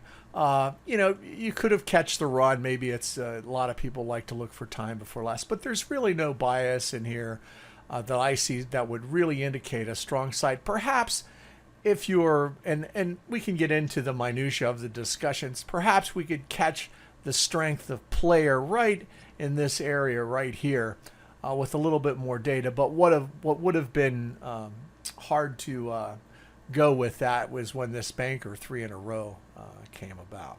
So anyway, I think this is what we would call, we always talk about strong side. This is more of kind of a neutral shoe. Neutral meaning it's really hard to identify a bias, not necessarily the type of count game it is. So, okay, so let's take a look at the next shoe. And this is shoe 11. Again, perhaps, you see a lot of 2 in a row, 3 in a rows, players, bankers. Here's a 3 in a row. Of course, here we would get into the cluster assignments. Okay. Now, there is one part here of the shoe that you could possibly get into a strong side bias if you're really sharp. And you can see it right here at the end of the shoe. Okay. We have a 2 in a row, followed by a 1 in a row, followed by a 2 in a row, followed by a 1 in a row, and then it went opposite again. So player really started getting a little weak in this case. And I think we probably could have identified a strong side banker bias here, especially with the pattern that evolved here. So maybe at the end we could catch a strong side. Of course, where you'd have to be careful of is that this descending pattern, when we're looking for strong side, we tend to think that the runs go just a little bit longer. Of course, this is one of those strong sides where the player is so weak that you always just wait for a player and then bet opposite is kind of another way to bet strong side that we a lot of times forget about. A lot of times when we're betting strong side, we want to push the strong side a little bit more, look for the long runs. But remember, a strong side can be, as it is in this case, where the player only has 1 in a rows. And it's been a long time since it went to a run there. So perhaps some here. Again, it is a very subjective judgment when you're looking at events. Okay. Let's go ahead and look at the next shoe. Okay, 54. Again, this is pretty equal here. It's more of a choppy game. And then, of course, it went to a bank run. So there's nothing here that would indicate any sort of a strong side. Okay, and this is shoe 12. Okay, so another neutral game. It's a very hard bias, or not a very hard bias to actually identify, but it's actually doesn't happen as much as people think. Okay, shoe 6. This could be one of those ones that's a little bit ambiguous. Again, here we have the long banker run, but it's preceded by a player 3 in a row, and then we kind of chop a little bit. And here's what destroys the strong side theory: is here's a banker 4 in a row, followed by a player 4 in a row, and then a 2 in a row. And I don't think there's anything in here that would indicate a reason to bet on banker relevant to a strong side strategy right there. So again, just a lot of longer runs, more a repeat game rather than an opposite game. So again, it's good to identify the types of games we're looking at. That's shoe 13. Let's take a look at shoe 14. Again, a repeat game, a cluster game, which are in this situation here, was certainly easy to identify. That you see this a lot, where you have a choppy part of the shoe, and then it's followed by the clustered part of the shoe, where 2 in a rows or second liners are extremely strong. And for the most part, it continued throughout the shoe. Again, but there's no indication of strong side that I actually see here. Again, we're looking for a choppy part of the shoe, then went to clusters. You certainly would have caught some second liners there, and hopefully would have continued. You would have lost a lot more than you won in that case. So a real good example of clusters there. Okay, so here again, strong. We're looking for strong side shoes and ways to identify them, and we haven't really found any yet. Again, I don't really see any here. A 5 in a row followed by a 4 in a row with a 3 in a row in between. Pretty much a break-even scenario there. Here's the long banker run, but then player comes into play a little bit. Here we have the player long run, but then that starts the pattern of clustering again, which is certainly a great way to play. But nothing there to indicate a strong side. Now bear with me, I'm getting to it, okay?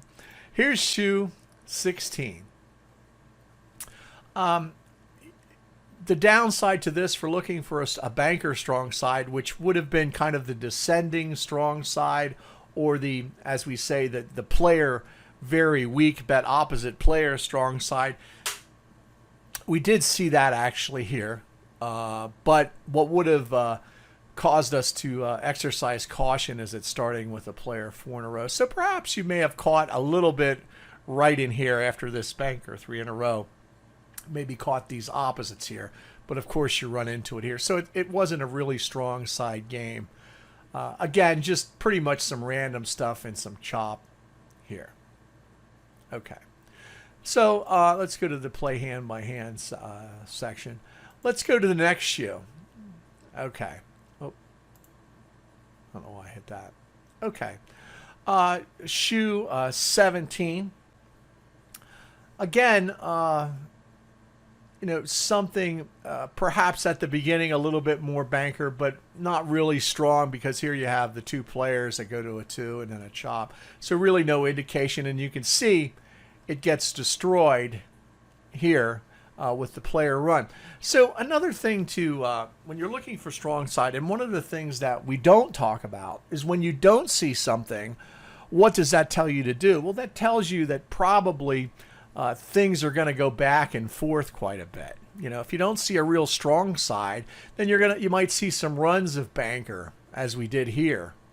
You may see some runs of players. So you can use the information that you don't see to identify other types of games. I think it's very important to keep that actually in mind.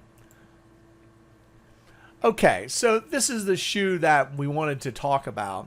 That is probably one of the best strong side shoes in with respect to looking at events and a strong side versus a weak side. From an event perspective, when you're looking for a strong side, this is the perfect setup. First of all, here you have bankers. Let's see, 1, 2, 3, 4, 5, 6, 7 1 in a rows, and they did not go to 2 in a rows. Here they went to a 2 in a row, but then they came right back to 1 in a row. And you could see then how player really dominated this shoe. And this is the easiest thing to identify, especially as in this case, if it continued. So again, we're looking for strong side to evolve with a couple, the best strong side, while analyzing it from an events perspective, okay? An events perspective only. Is here's a 3 in a row, here's a little bit longer run. In addition to that, we also have the other statistic where banker has never gone to a 2 in a row. And even a 2 in a row in here probably would have been okay to identify the strong side. Here player went to a 2 in a row. And then again, we have the little bit longer player run. Here's the 2 in a row. Banker did not go to 3, come right back with a player 3 in a row. What's usually indicative of strong side is that a lot of the clustering goes away, because as soon as it goes to the weak side, so to speak, it comes right back over to the strong side, thereby destroying the clustering of 2 or more in a row. And this is probably one of the best examples of that. I mean, here it did go to a 2 in a row, but nothing that would really trigger you to bet second liners. Certainly more of a strong player type situation. And this is the perfect example. Notice again in strong side, we do have the descending pattern again. But here, there's really no pattern. You could say 4 in a row, but I think we're reading too much into it. We're getting a little bit stronger player with a little bit longer runs. And of course, again, banker does not go more than 2 in a row. The perfect strong side game to sit there and try to make a couple units on player. One of the few times that I really like to bet up as you win to try to catch 2 and 3 wins in a row. One of the few times that I like to actually bet a negative progression. If I lose, if I would have lost this 2 in a row, betting strong side in this scenario here, I probably would have came up with a negative progression bet here on hand 29 for the player. Okay, so strong side with events. Again, to summarize, you like to see weakness on one side, okay, and multiple 2, 3, 4 in a rows on the other side, and you want to see that continue.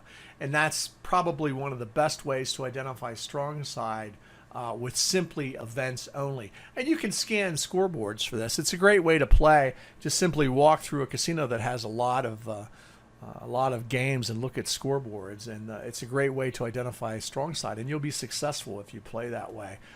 It's a real good strategy. Follow the player, follow the shoe type strategy. Just look for strong side and always be aware of it for segments of strong side in the game. Okay, so I'm going to tell you how to quantify a strong side game with data now, and we're going to go ahead and switch scenes here, and we'll talk about it. And I'm sure you'll find this very interesting. We haven't done a lot of talking about it on Beat the Casino, so many of you may find this new and interesting. So stay tuned.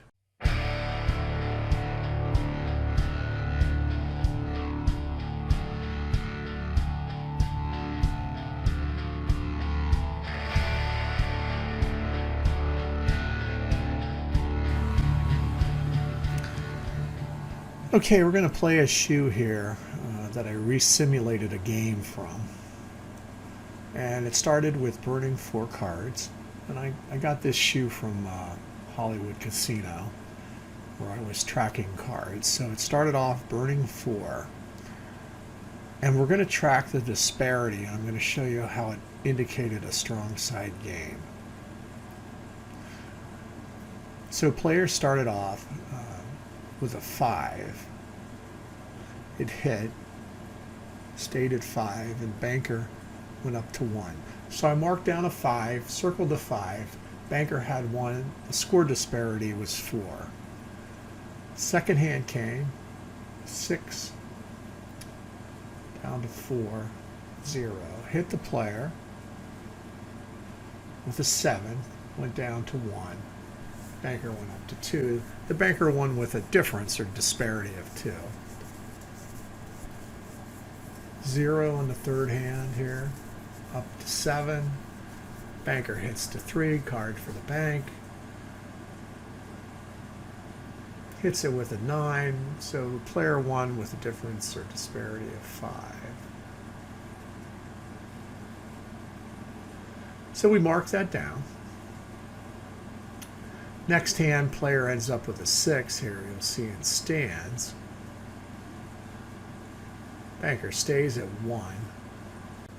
At this point, very early, you want to notice that every win by the player has had a disparity between the bank score of 4 or greater, which will be very significant for identifying strong side. You're noticing the win distance for player is a little bit bigger. So here we have a 10, 7. Player goes to 4. Banker at 3, card for the player. Hits to 5. Banker outdraws him for a 6, wins with another disparity of 1. So the first thing you notice is the wins are a little tight for Banker. It's struggling to get over the top, and the disparity when player wins are pretty significant. Notice also, too, we have one more player than Banker. Okay, so 2 for the player. Going to go ahead and hit that. Stays at 2, and Banker wins 4/2. So wins by a disparity of 2. Notice that the player or Banker has not won with more than a disparity of 2. And player's going to pull this one out with a natural 9. Wins with the biggest difference, or disparity is 9/0. Okay, the next hand, 7 for the player, 6 for Bank, and I chalk this up as a special circumstance, which I want to talk about. Next hand, 6, down to 2, 2/2 so far. Hit the player, stays at 2, hit the Bank, goes up to 3 and wins by a disparity of 1.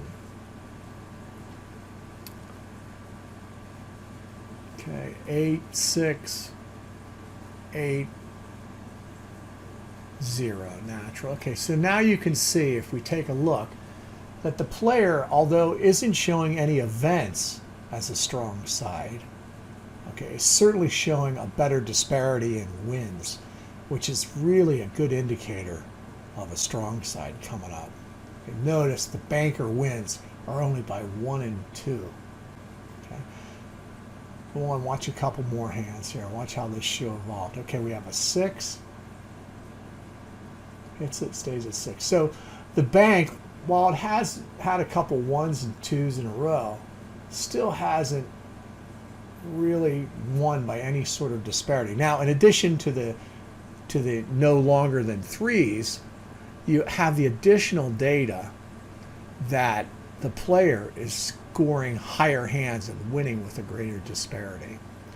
So now, before it goes into a run, you have the data that's going to enhance what you're looking at event-wise. Okay, there, the player won again with a disparity of 5. 8, 5, 3. Goes up to 7 here. And the player goes down to 1. Another big disparity. So you can see the numbers on the 3rd and 4th column that the player is winning with a greater disparity.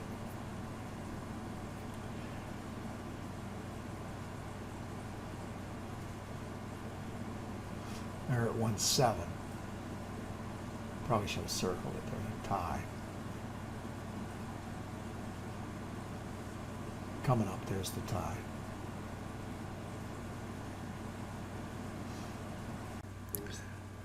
Okay, the disparity score indicated that the player would continue and even gave us clues early on that the player's strong side was developing at least a Banker weak side.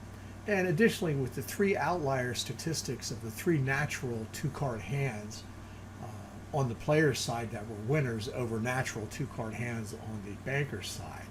So you had 3 outlier statistics with respect to that, and then also the disparity score on the player's side being extremely low. If you look at it, the biggest win, the most common win on the player's side was a win on the Banker side, forgive me, by a disparity of 1, which is not really a strong side. Additionally, too, notice that the Banker win all were under 3. The most common score on the player's side, so far as disparity wins go, was a 5. So disparity is hard to track. At least in a fast game. I always recommend that you play it with somebody. It's very easy to make a mistake. I mean, you can practice it, but I usually like to play it with a partner. It's a great way to win. One of the things is, a lot of times, and most of the time, it's going to tell you that there is nothing going on, and you have to be aware of that. But when it does occur, when the disparity gets really big and you see it coming, it'll tell you when those weak side of Banker 1 and 2s and the stronger side on the player, or vice versa, of course, will probably take off at a certain point where you'll start to see a 4 in a row or a 5 in a row. Again, don't read things into the game on disparity scores that are not there. It must be solid evidence. You got to see zeros, ones, twos, and three on one side, and the other side winning by 5, 6, 7s, and on occasion an 8 or a 9. That is the real indicator of it. Okay. So I hope you like the strong side. If you have anything to add, let me know, and I hope you're enjoying the videos.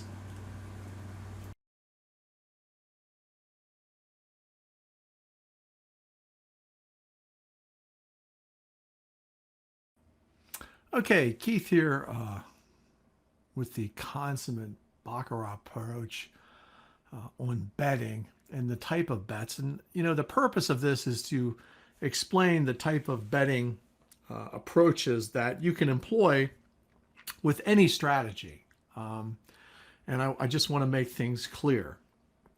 Okay, let's start. There's several ways you can think about how you bet. And it's probably one of the most important things. The most popular for playing Baccarat and Beat the Casino is without a doubt flat betting. So flat betting, and I'll just move this out of the way. Flat betting is simply betting the same amount, win or lose, every time. If you bet $25 and you win it, you bet $25 again. If you lose it, you just simply stay at $25, okay?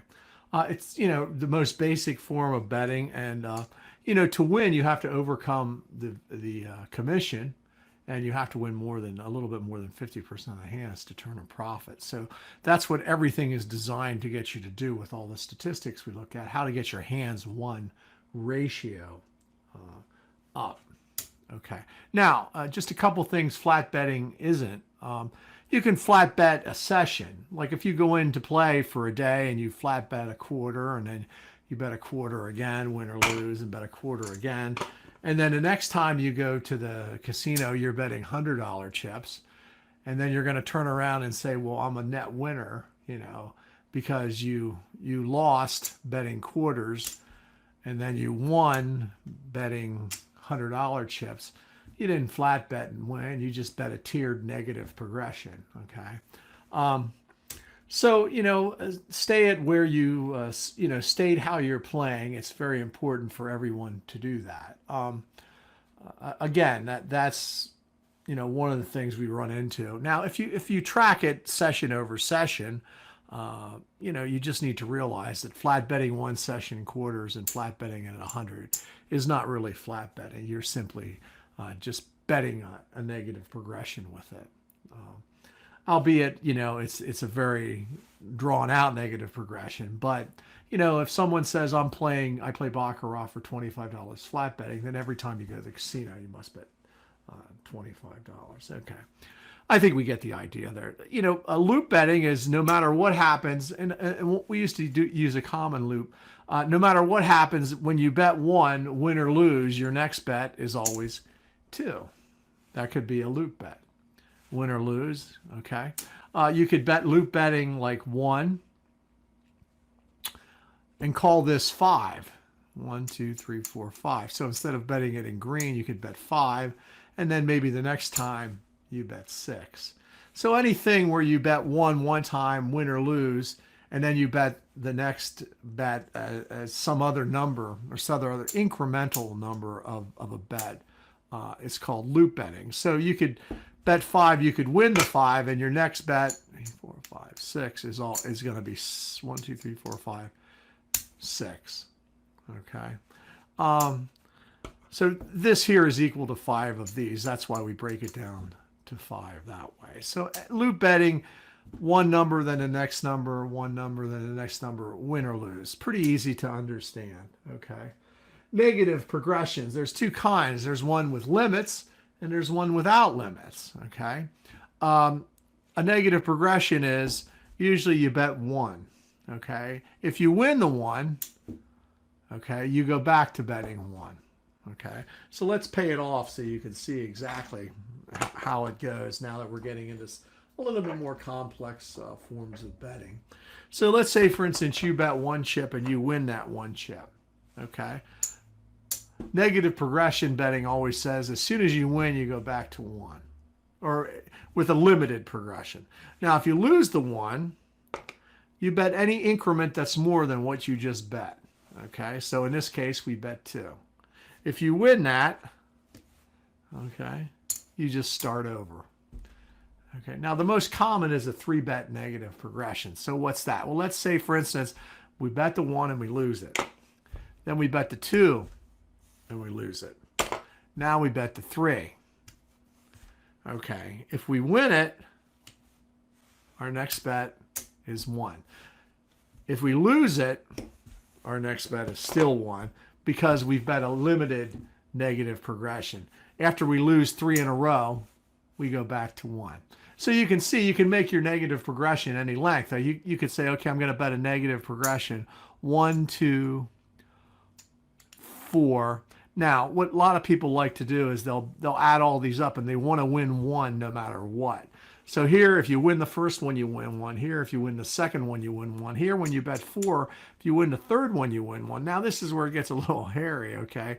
So here you've invested 7 chips, okay, to win. So now you've got to bet. Well, there's 8. 1, 2, 3, 4, 5, 6, 7, 8. Okay, so now if you win any one of these, you're going to win 1 chip. Now, with the VIG and things like that, if you get to that bet, chances are it's going to eat up your commission anyway. Okay, so that would be a 4-tiered negative progression. Okay, so again, and the ones that have 3 bets, some folks have done it to get a little bit more torque in it. Some will bet a 1, 4, 6 negative progression. So 1 chip, then 4 chips, and then 6 chips, and then win or lose on any win on any one of them, and you always go back to 1. So if you bet 1 and win, great, you start back at 1. If you lose the 1 and you win the 4, great, you take your chips and you're out, and you start over at 1. But if you lose the 1, you lose the 4, and you bet the 6, and you win and you lose the 6, now you just lost the whole progression, as we say, and you start over at 1. It's really hard to recover when you lose a 1, 4, 6, or even a 1, 2, 3 negative progression. Okay, that's with limits. Of course, some people play, and you'll see a lot of players do this all the time. They don't stop. Okay, and usually the variation that they do with this, it's kind of a, maybe I should have explained it in loop betting, but it's kind of an up, they call it up 1, down 1. So if you lose the 1, up 1, you go to 2. If you lose the 2, you go to 3. If you lose the 3, you go to 4. If you lose the 4, you bet 5. Okay, so now let's say you win the 5. Okay.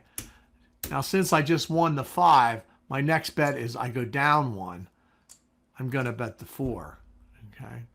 Well, if you lose the 4, oops, I should have took that. If you lose the 4, now your next bet is you go up. Okay. And then, of course, if you win that, then you win the 5 chips. Okay. Now your next bet would be 4. So you win that. Okay. So now your next bet is 3. Let's say you win that. Okay. So that would be a looping up 1, down 1 bet. And perhaps I should show you that. Like if you're doing that with player and banker, okay, and you bet the 1 and you win, and you say you lose the 1. Now you bet 2, and let's say you're only betting player. Okay, well, you lose that. Now you're going to bet 3. Well, you win that. Okay. So you get paid there. And now you just go down 1. Now you bet 2. And if you win that, you win that. Now you're back down to the 1. See, so you went full circle. Let's say, for instance, you lose that. Okay, well, now you're going to bet 2, right? If you win that, okay, and now you go back to 1. So that's the up 1, down 1 way to play things. Okay. Now, some other negative progressions, the other, option is to simply double up, like 1, 2, 4, which is really what's called a martingale. And, it'll get you in a real jam. People have lost a lot of money betting martingales, thinking that something has to occur. And the way people lose martingales is this: you bet one and say you lose, then you bet two and you lose that, then you bet four, you just keep doubling up, then you lose that. Okay, well now you're at 8 and you lose that, and then they say, well, that's a 4 in a row. I mean, at some point, player has got to win. Okay, so now if we bet 16, there's 4, 4, 8, 12, 16. So now you're at $400 here, okay? Let's say you lose that. Okay, well now you got to bet 32. Okay, so 32 is $800. Okay, it quarters. So 32. Well, okay, you lose that. So what'll actually happen the way to casino now? If you hit one of these, then you got your money back. But unfortunately, at least the last two anyway, or the last all the ones up to that point, you just kept doubling your bet. So if you hit any one of them, then you've basically got. And even if you add these up, 6, 7, 15, okay. 15 and 16 is 31. Now you're betting 32, so you're going to win one. But the vigorish will rip you apart if you happen to be on bank. Okay, so that's a martingale, double up every time. Let me put some of these chips back so I can do that. Okay.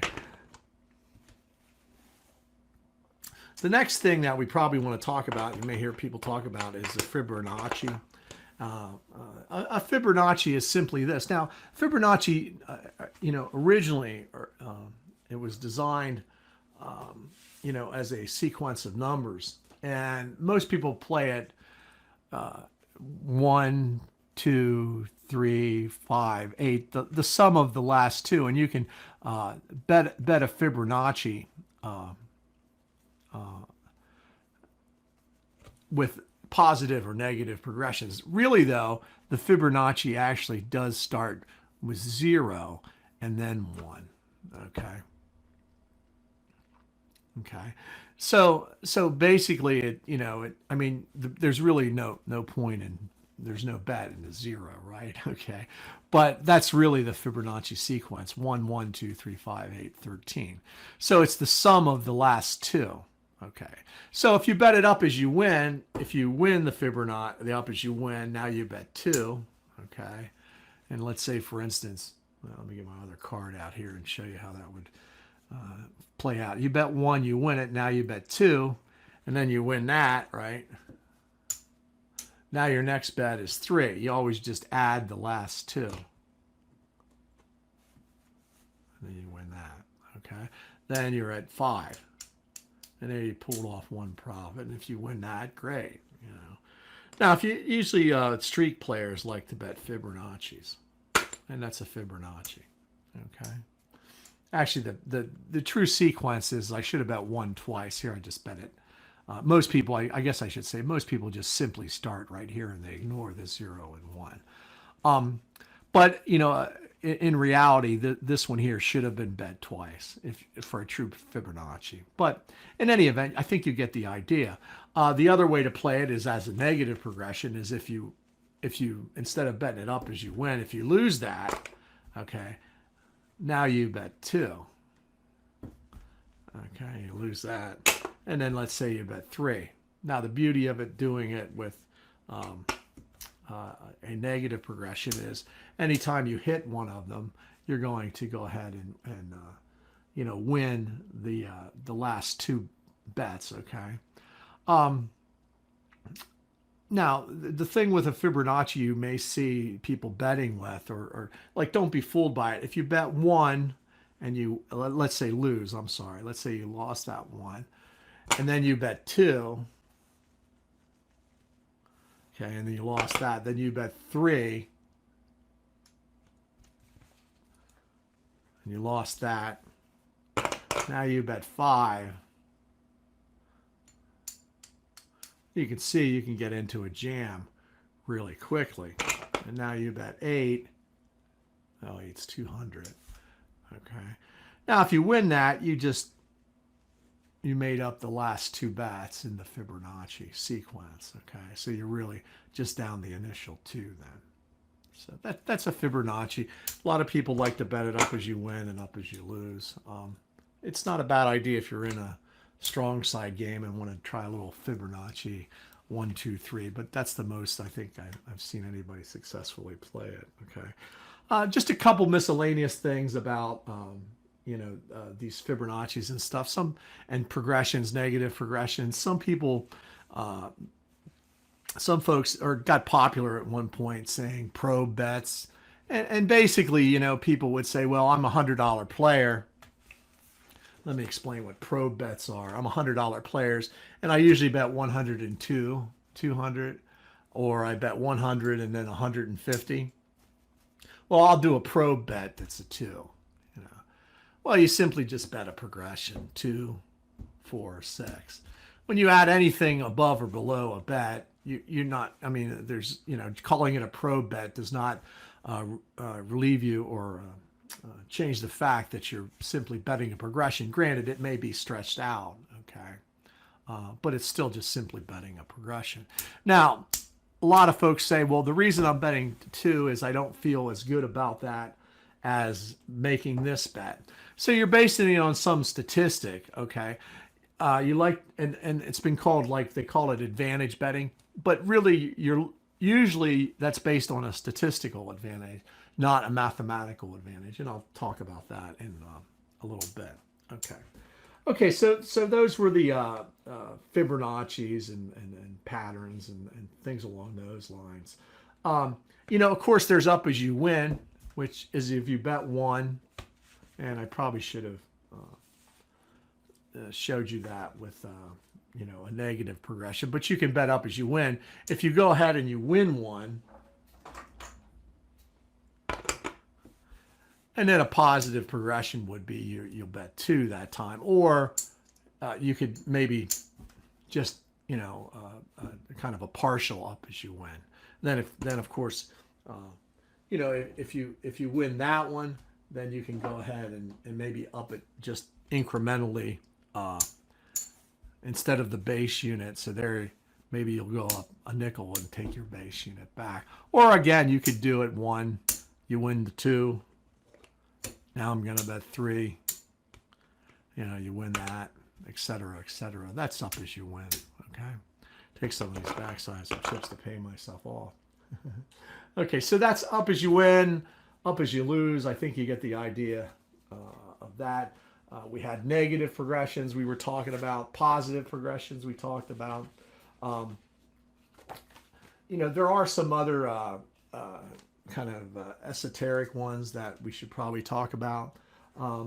We talk a lot about advantage betting. And, advantage betting is simply betting more when you have a greater opportunity to win. And there's 2 kinds of advantage betting.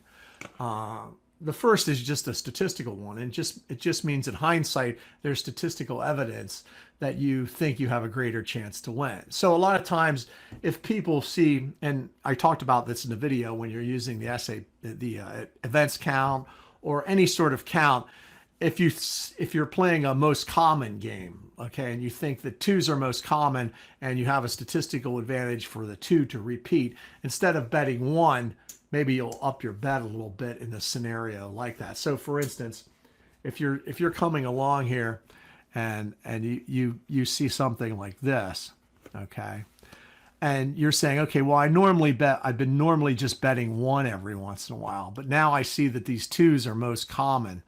Instead of betting 1 on this one, I'm going to bet 2, and you're betting into what you conceive as a statistical advantage, rather than just simply flat betting it. Now, it's not a mathematical advantage. The only mathematical advantage you can get is in card counting and blackjack, okay? And that's if the cards are random. So in other words, just to explain the difference, if you bet 1 at one point in a blackjack game, and then there was a reduction in 10s, there were more 10s in a deck that break the dealer. So that was a mathematical advantage. So when you bet 2 there, in that scenario, you were betting into a mathematical advantage over the long-term odds. In this case, you're betting in the short-term statistical advantage, or what you perceive as a statistical advantage, which is what we talk about in Beat the Casino.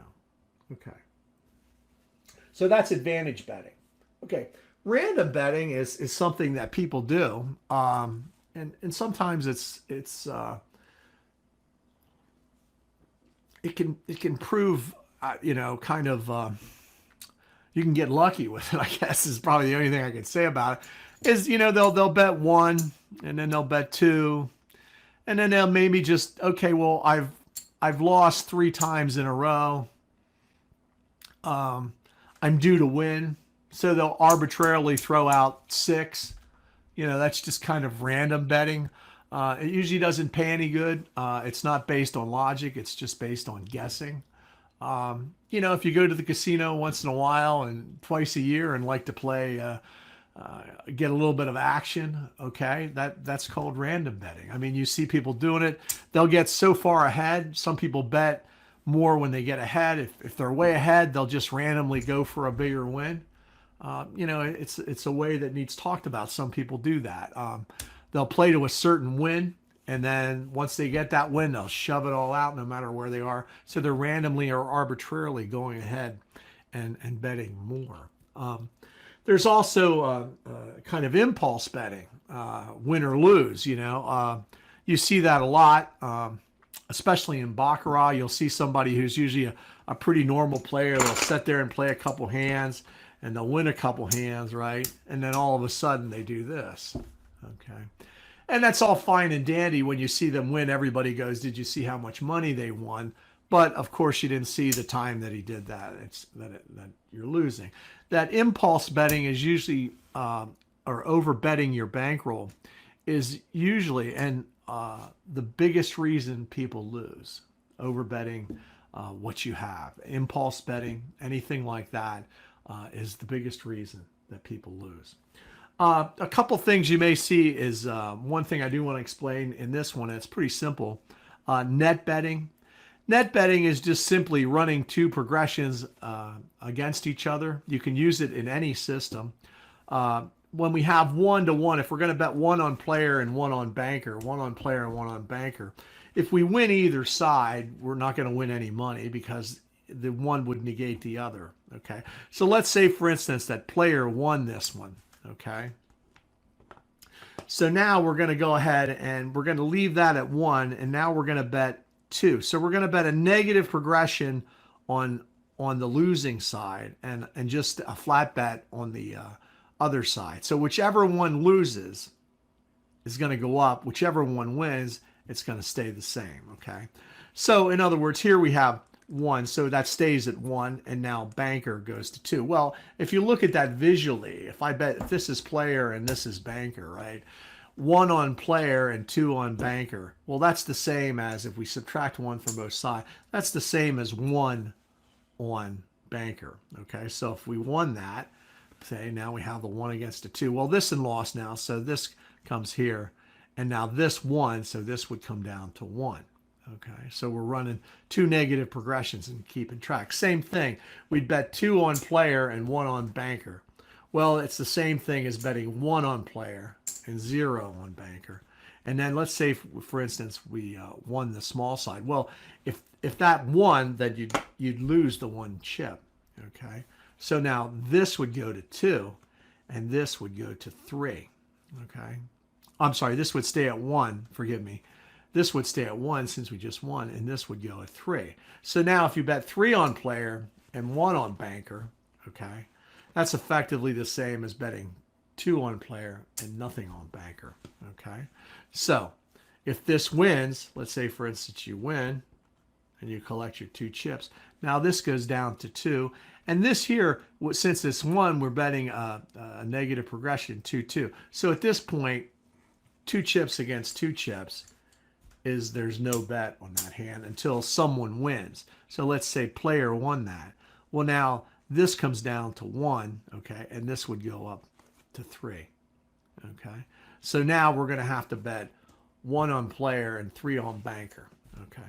Well, again, if you subtract 1 from both sides of the equation, take 1 off there and 1 off there, that's the same as betting 2 on banker. And if it wins, you just circle it. And the only reason we don't write the other numbers in, like the actual bet, too, it's just easier to keep track of the negative progression. But you can see here, I won 2 chips. For those that don't get it, if I do this here, okay, if I leave the chips out, and I would bet 3 on banker and 1 on player, and banker won, well, they take this chip, right? So effectively, I just only won 2 chips, okay? Okay, just one more time, okay? Show you how easy it is. If this wins, okay, so I add that, okay? So I just take this one away, okay? So effectively, I've only won 2 chips. There's the 3 I bet and that one, okay? And then the 1 back, okay? So again, 1, 3. Okay, some people have a hard time understanding this concept. The most I can win is 2 chips, right? Okay, so if I win 2 chips in this scenario, well, I'm going to go ahead and pay this off. There's the 2 I won, but now I lost this one. So, okay, so that's net betting. There's another video on it if you want to watch it. It's pretty simple. You can net bet pretty much anything. Okay, so that's all the betting scenarios that we talk about. I mean, there are a couple more negative progressions. You can do a 1, 3, 2, 4 type negative progression. Like you bet 1, they call that tiered. Then if you lose that, you go to 3. Okay, and then if instead of going to 5, you go to 2. You know, I've never found any real advantage to betting that way. But there's all sorts of things, and it can all be explained as either flat betting, up as you win, up as you lose. There's some sort of variation. Net betting, again, is betting just a progression against each other, whether it's positive or negative, and subtracting the high side from the low side is really all net betting is about. So anyway, so I hope that explains betting and all the scenarios of how we bet and what we can bet into. You know, if you have any questions, let me know. If I missed anything, you know, give me a holler. All right, thanks a lot. Okay, so just a couple more things on betting, kind of as add-ons or afterthoughts that I should probably cover. There were a couple approaches. It started of betting systems that got popular for a while. One of them, the first one, I want to talk about 2 of them, but the first one was called 2-2-1 originally. And it was a staking line betting strategy, up as you win type strategy. And you could apply it to any system. You'll see with these staking line systems, though, that they get very expensive right away. So it basically starts like this. You make a number line, 2-2-1, let's say. So this indicates 2 chips, and 1 chip. And if you're playing player or banker, it's a very easy concept to understand. You start with the number furthest to the left, okay, and you bet 2 chips, okay. Well, if you lose those 2 chips, you have to write it on the number line, okay. Now, as long as you lose, you're always betting the number to the far left. So the next bet on whatever you decide, let's say it was banker. Let's say you lost that one. Now you have to write this down. Again, you go back to 2. Now let's bet it on straight repeats, which is how we originally played this back in the very early 90s. Okay, so now let's say you win that. Okay, so I won that, so I get 2 chips, right? Okay, now I cross this number off, okay?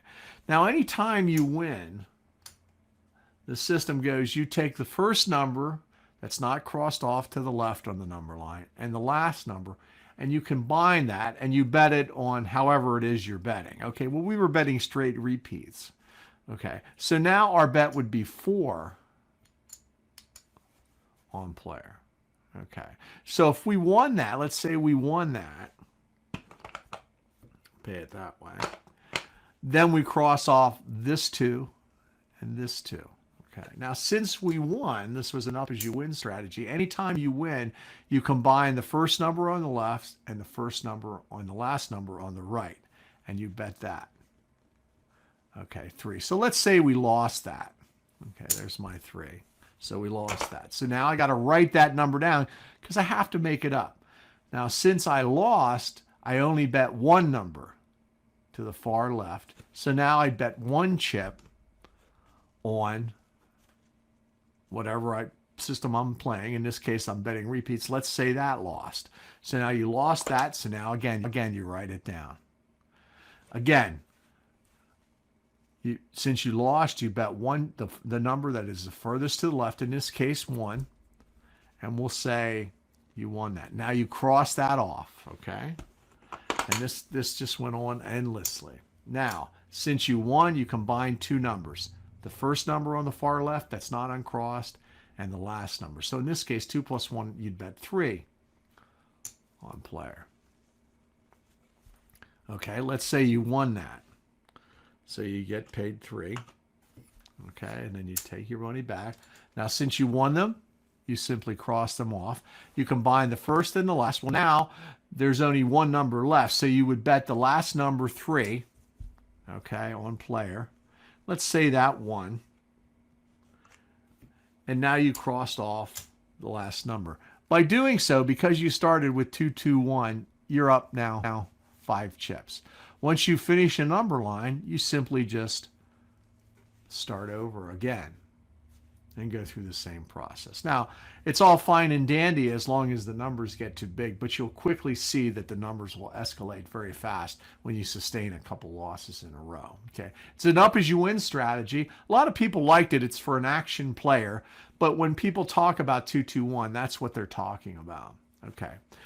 The variation of that came about, that got popular, and some people still enjoy the betting strategy, was called +1. And +1 was just a variation of 2-2-1. What it said was, let's say, for instance, every time that you start with whatever your base unit is. Okay, let's say, for instance, we start at 2. Say we bet that on player. Okay. So let's say we lost it. Now you make the number line based upon losing. So since we lost 2, we have to write that down because we got to make that up. Now, every time you bet one more than what you lost. So our next bet here, let's say, for instance, we're betting all players, would be 3. You just add 1 to the number that's farthest to the left. Okay, so let's say we lost that. Now we have to write it down, okay, because we got to make them up. Again, you always bet the number furthest to the left +1. So now our next bet is 3. Let's say we lost that. You write it down. Again, you don't change your bet until you start progressing through the number line. Let's say we bet 3 again. Okay. So now let's say we won that. Okay. So now we cross off the number that we added the +1 to. And you see we lost a 2, but we bet 3 because we added 1 to that. Okay. So we're going to win 1 chip for every number we cross off. Okay. So now we only have a 3 and a 3. So now our next bet is going to be 4 because you just simply add 1 more to every number on the line. Okay, 4. Well, let's say we lost that. So now you write that down. Okay. Now our next bet the 1 to the left again. You're still betting 4. Okay. So we'll bet the 4. And let's say we won that. So we'll cross that off, cross off a 3. And when I get paid, there you go. Now we have 2 numbers left. This is a 3, so we're going to add 1 to it and bet 4. Okay. Let's say we won that. Circle that and cross off. Now our last number on the number line is 4, so we're going to bet 5. Okay. So we're going to bet 5. Let's say we won that. and then we finished our number line. So now you simply start again, whichever one your base unit was. Let's say you go back to 1, you bet 1 on player, and let's say you win. Okay, well, you just won 1. You don't have to write anything down. Let's say you bet 1, and then you lose it. Well, now you start your number line. Okay, you lose it. Now your next bet is this number plus 1. So now your next bet is 2. Let's say we bet it on bank, and we won. So you just cross off the 1, and you start over again. Again, it was a variation of 2-2-1. Got popular. It's an interesting way to play. It's not a bad strategy if you spot bet. If you bet it on every hand, you're going to get into a jam. It was designed to kind of stop the real deep progressions that 2-2-1 did. However, it still escalates extremely fast sometimes. So interesting betting approaches. Certainly well worthwhile looking at and seeing if any of them will fit your situation that you may be looking at. Okay, so that was 2-2-1 and then the +1 betting strategy.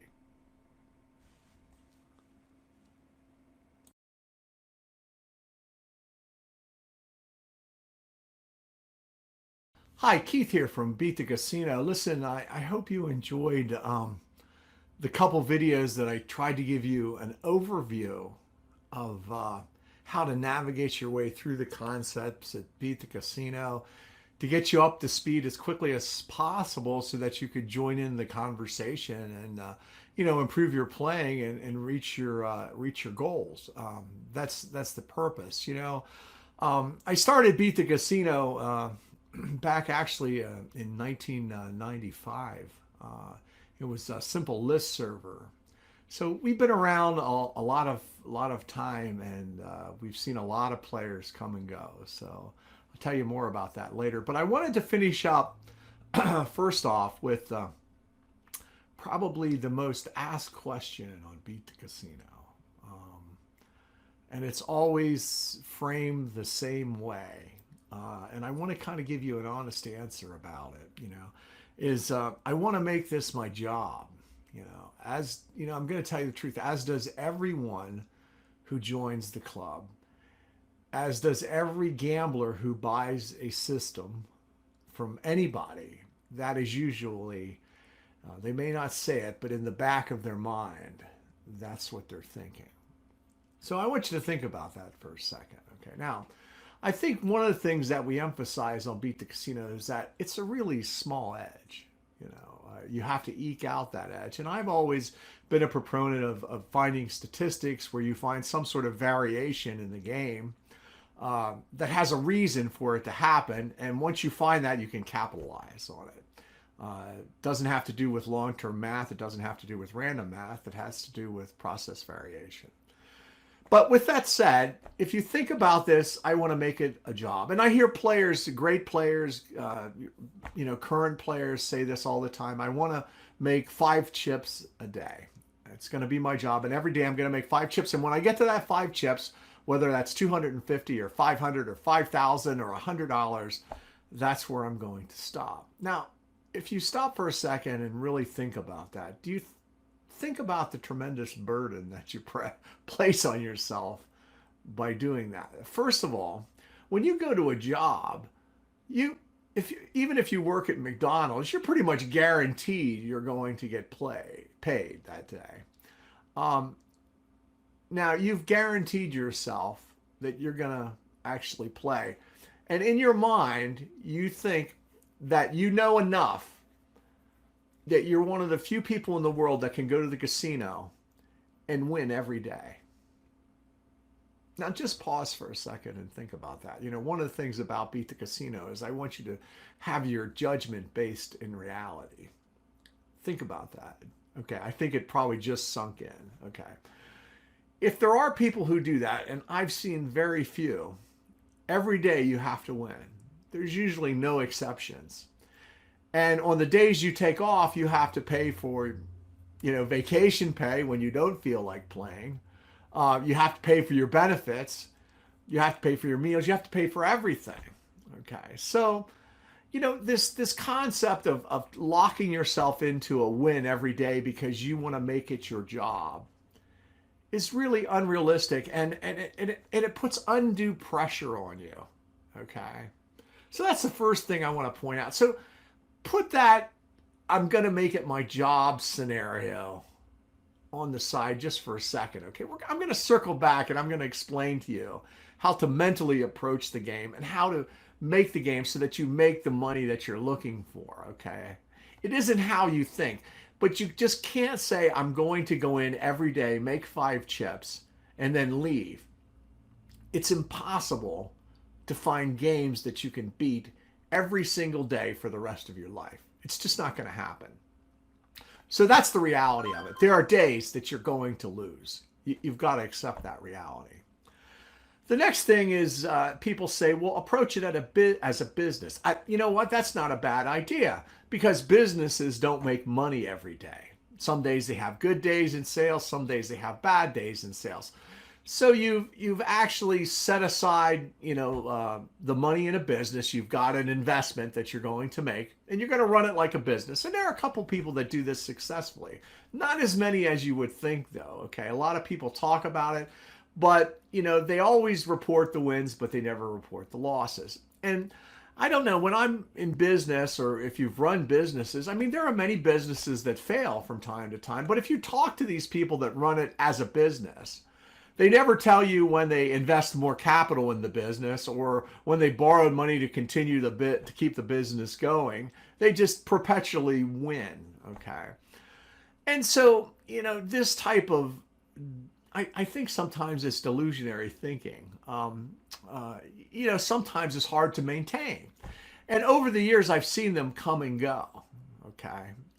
But they all fall back then once you come to the realization of this. And, there are many players who do, when I get to the end game of telling you how to approach this game and how to be a consistent winner, you'll find that this is how they play. Okay. So approaching it like a job is just simply unrealistic. I'm going to make +5 and I'm going to quit. Okay. There's too many variables in the way that's going to prevent you from doing that. And it's usually folks who join the club, they have a professional background, they have some money set aside, and they think, geez, all I have to do now is go to the casino every day and win 5 chips. Okay. If it were that easy, there probably wouldn't be any casinos. If you could come in and study for 4 months and do it at Beat the Casino, there wouldn't be any casinos. Let's be realistic, okay? It's too hard.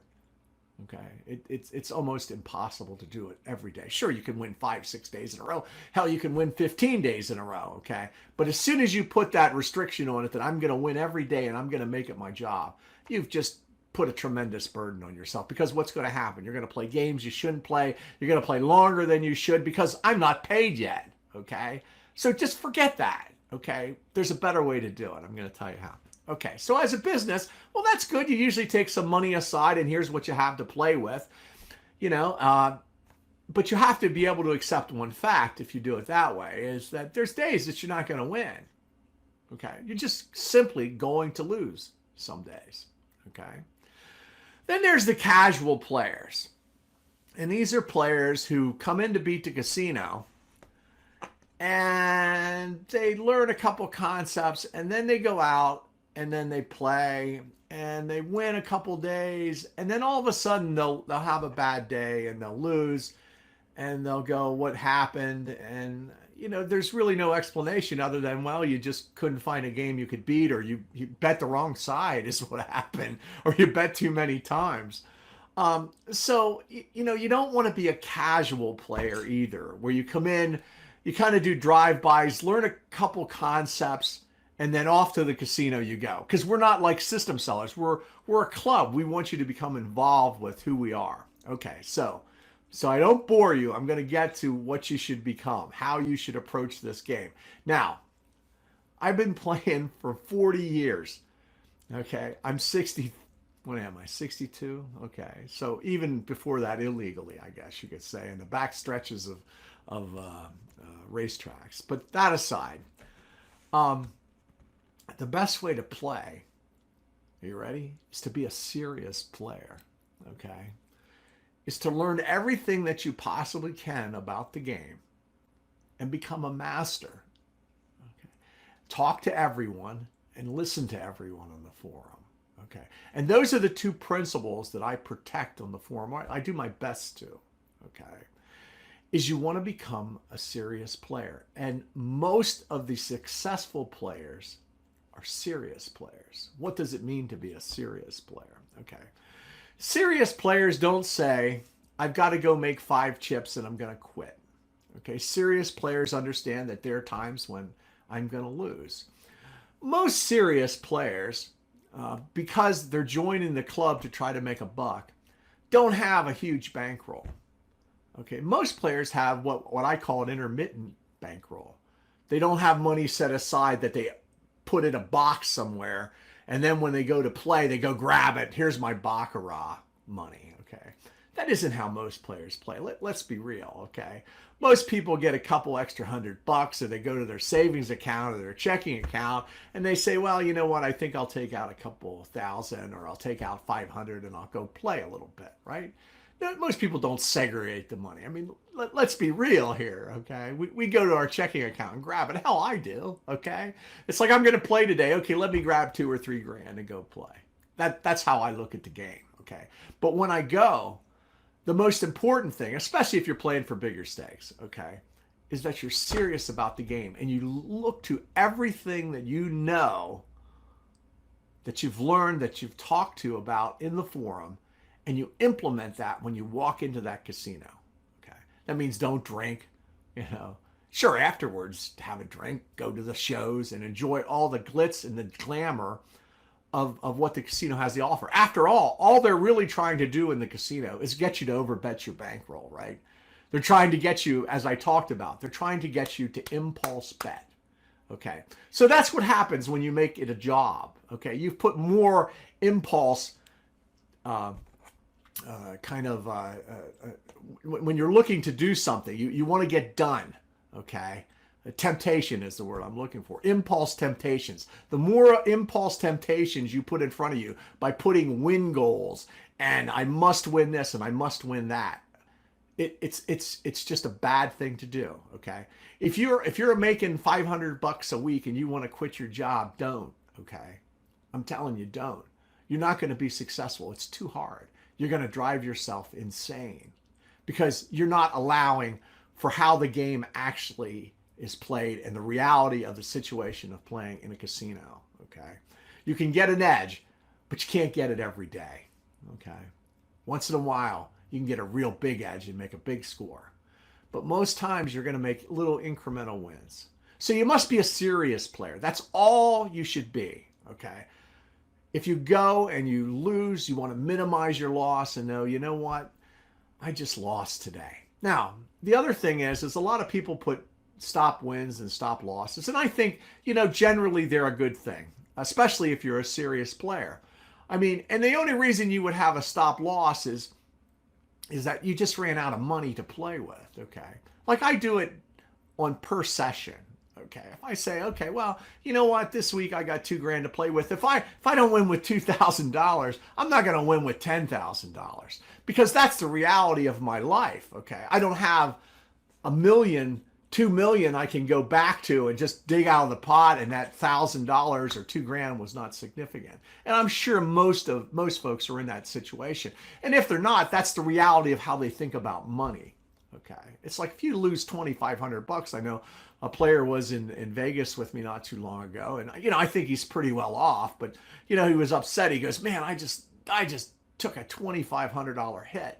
Well, I knew financially that didn't hurt him, but the reality of that's a lot of money to lose. So that was his stop loss for the trip. Of course, he could have went to the bank and got more and tried to get it back, but the best thing to do is be a serious player, and I like bankroll per trip. There's my stop loss. Okay. Doesn't that sound reasonable? I've got this much to work with here. Now, it's important to keep track of that. Okay. So you want to be a serious player, but you want to be a winner and you want to make sure you're winning. Okay. So do bankroll per trip and watch how you do and just keep track of it. And that's all the bookkeeping you have to do. I went with $2,500 today. I came home with $3,250. Forget taking out expenses and all that baloney. It's like you're looking to turn a profit from playing, okay? You can, when you get to playing $1,000 a hand, then you can worry about that, I guess. But the first thing you must do is learn how to win. And you learn how to win by being a serious player, not by saying, first off, it's my job and this. That's all delusion, and it's all kind of an egocentric thing. People want to tell people, and trust me, I'm not being critical of you. I understand where that comes from. But that is what folks want to do, and they see themselves doing that. And it's caused more players to lose and more players to, more really good players who are thinkers, which is what you must be, to become great players. So that's one of the things that I wanted to kind of temper how you're thinking here, is just take all this information, go to the casino with what you have to play with, and first, just learn how to win, okay? Learn how to go to that casino, take everything that Catch has told you, that all the threads told you, that who we have talking now is Jimmy Baccarat, X.net, and Wait for It, and all those players who are contributing, Dixon, and all the legacy players who have come and gone. Take all that information, assimilate it, practice, use the tools to practice, and go to the casino and just learn how to win first. Forget about making it a job and all this stuff, okay? Just learn how to win first. Because if you win, you can take that money and pay something with it. And that's the idea of it, okay? Okay, so let me talk about some other things on the forum that kind of gets overlooked from time to time. People ask me a lot of times, like, why people come and go. We just had some folks who have come and gone, great players. As soon as everyone goes from, I watch players all the time, and I talk to gamblers all the time. Obviously, I'm in that business. And as soon as someone tells me, or I see it evolving into, I am the way, I'm the only guy who knows what I'm talking about, and you guys are stupid. Even if we're talking about a concept that maybe we talked about 100 times, that's been disproven 100 times by other people, that is just a gambling atrocity, and you're going to go broke doing it. If someone is playing it in the casino, okay, with real money, and they want to tell you about it, I want to hear about it, okay? And if you want to come in and disparage them, you're not going to be in my club anymore. If you're going to disparage my other players and cost me players, which is what the strength of, and because you think you know it all, you're in the wrong place, and I will remove you. And the issue is there was a lot of players who have come to that point. They mentored. They were very helpful. They mentored people. We have a tremendous debt to them for helping. But then they got to the point where they know it all. And that's very, very dangerous, okay? No one knows it all, okay? It's not, you're not that smart, okay? And I want to make that clear, and I'm not trying to be arrogant or forceful, is this club has to be about talking about concepts, whether they're old concepts, new concepts, whether you agree with them or disagree with them. And there's a way to do that. You have a conversation. That sounds cliche. We're going to have a conversation. Here's what I'm doing. Here's why. You don't want to attack them personally about it. We simply want to have a conversation about it. Okay. Now, if you don't want to play that way, that's fine. Okay. That's what it's all about. Like, a lot of people disparage the +1 system, but there's a lot of people that claim they're having tremendous success with it. Okay. And they like playing it. Well, I want to hear about that success. I mean, I've played it and had success with it. I don't want people to tell me how stupid I am. Tell me why I'm stupid, or tell me why, if you played it, where did you lose? When did you lose playing it? Let me see your cards, or why am I stupid? So those are the things that I try to protect the forum about, and some people say, just ignore it and all this stuff. Look, man, I'll have the rest of eternity to be quiet, okay? I'm going to tell you that I'm not here to be quiet. I'm going to tell you, if you upset the apple cart, you're gone, and I'm going to tell you about it. So upsetting the apple cart is simply not being open to listen to what someone has to say. And most of us now get along. We all respect each other, and that's what this club is all about. Tell us how you're playing. Tell us why we're dumb if you think we're dumb. But do it nicely, okay? And don't tell me how to run my forum, okay?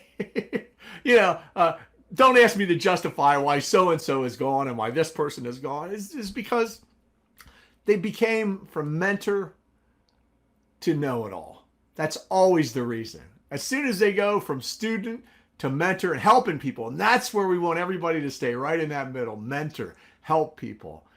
And as soon as they progress to know-it-all, idolized, there's no place for them in the forum because it's going to go to their heads. And of all the ones who've come and gone, I mean, even all over the years, everyone says when so-and-so leaves, it's the end of your forum.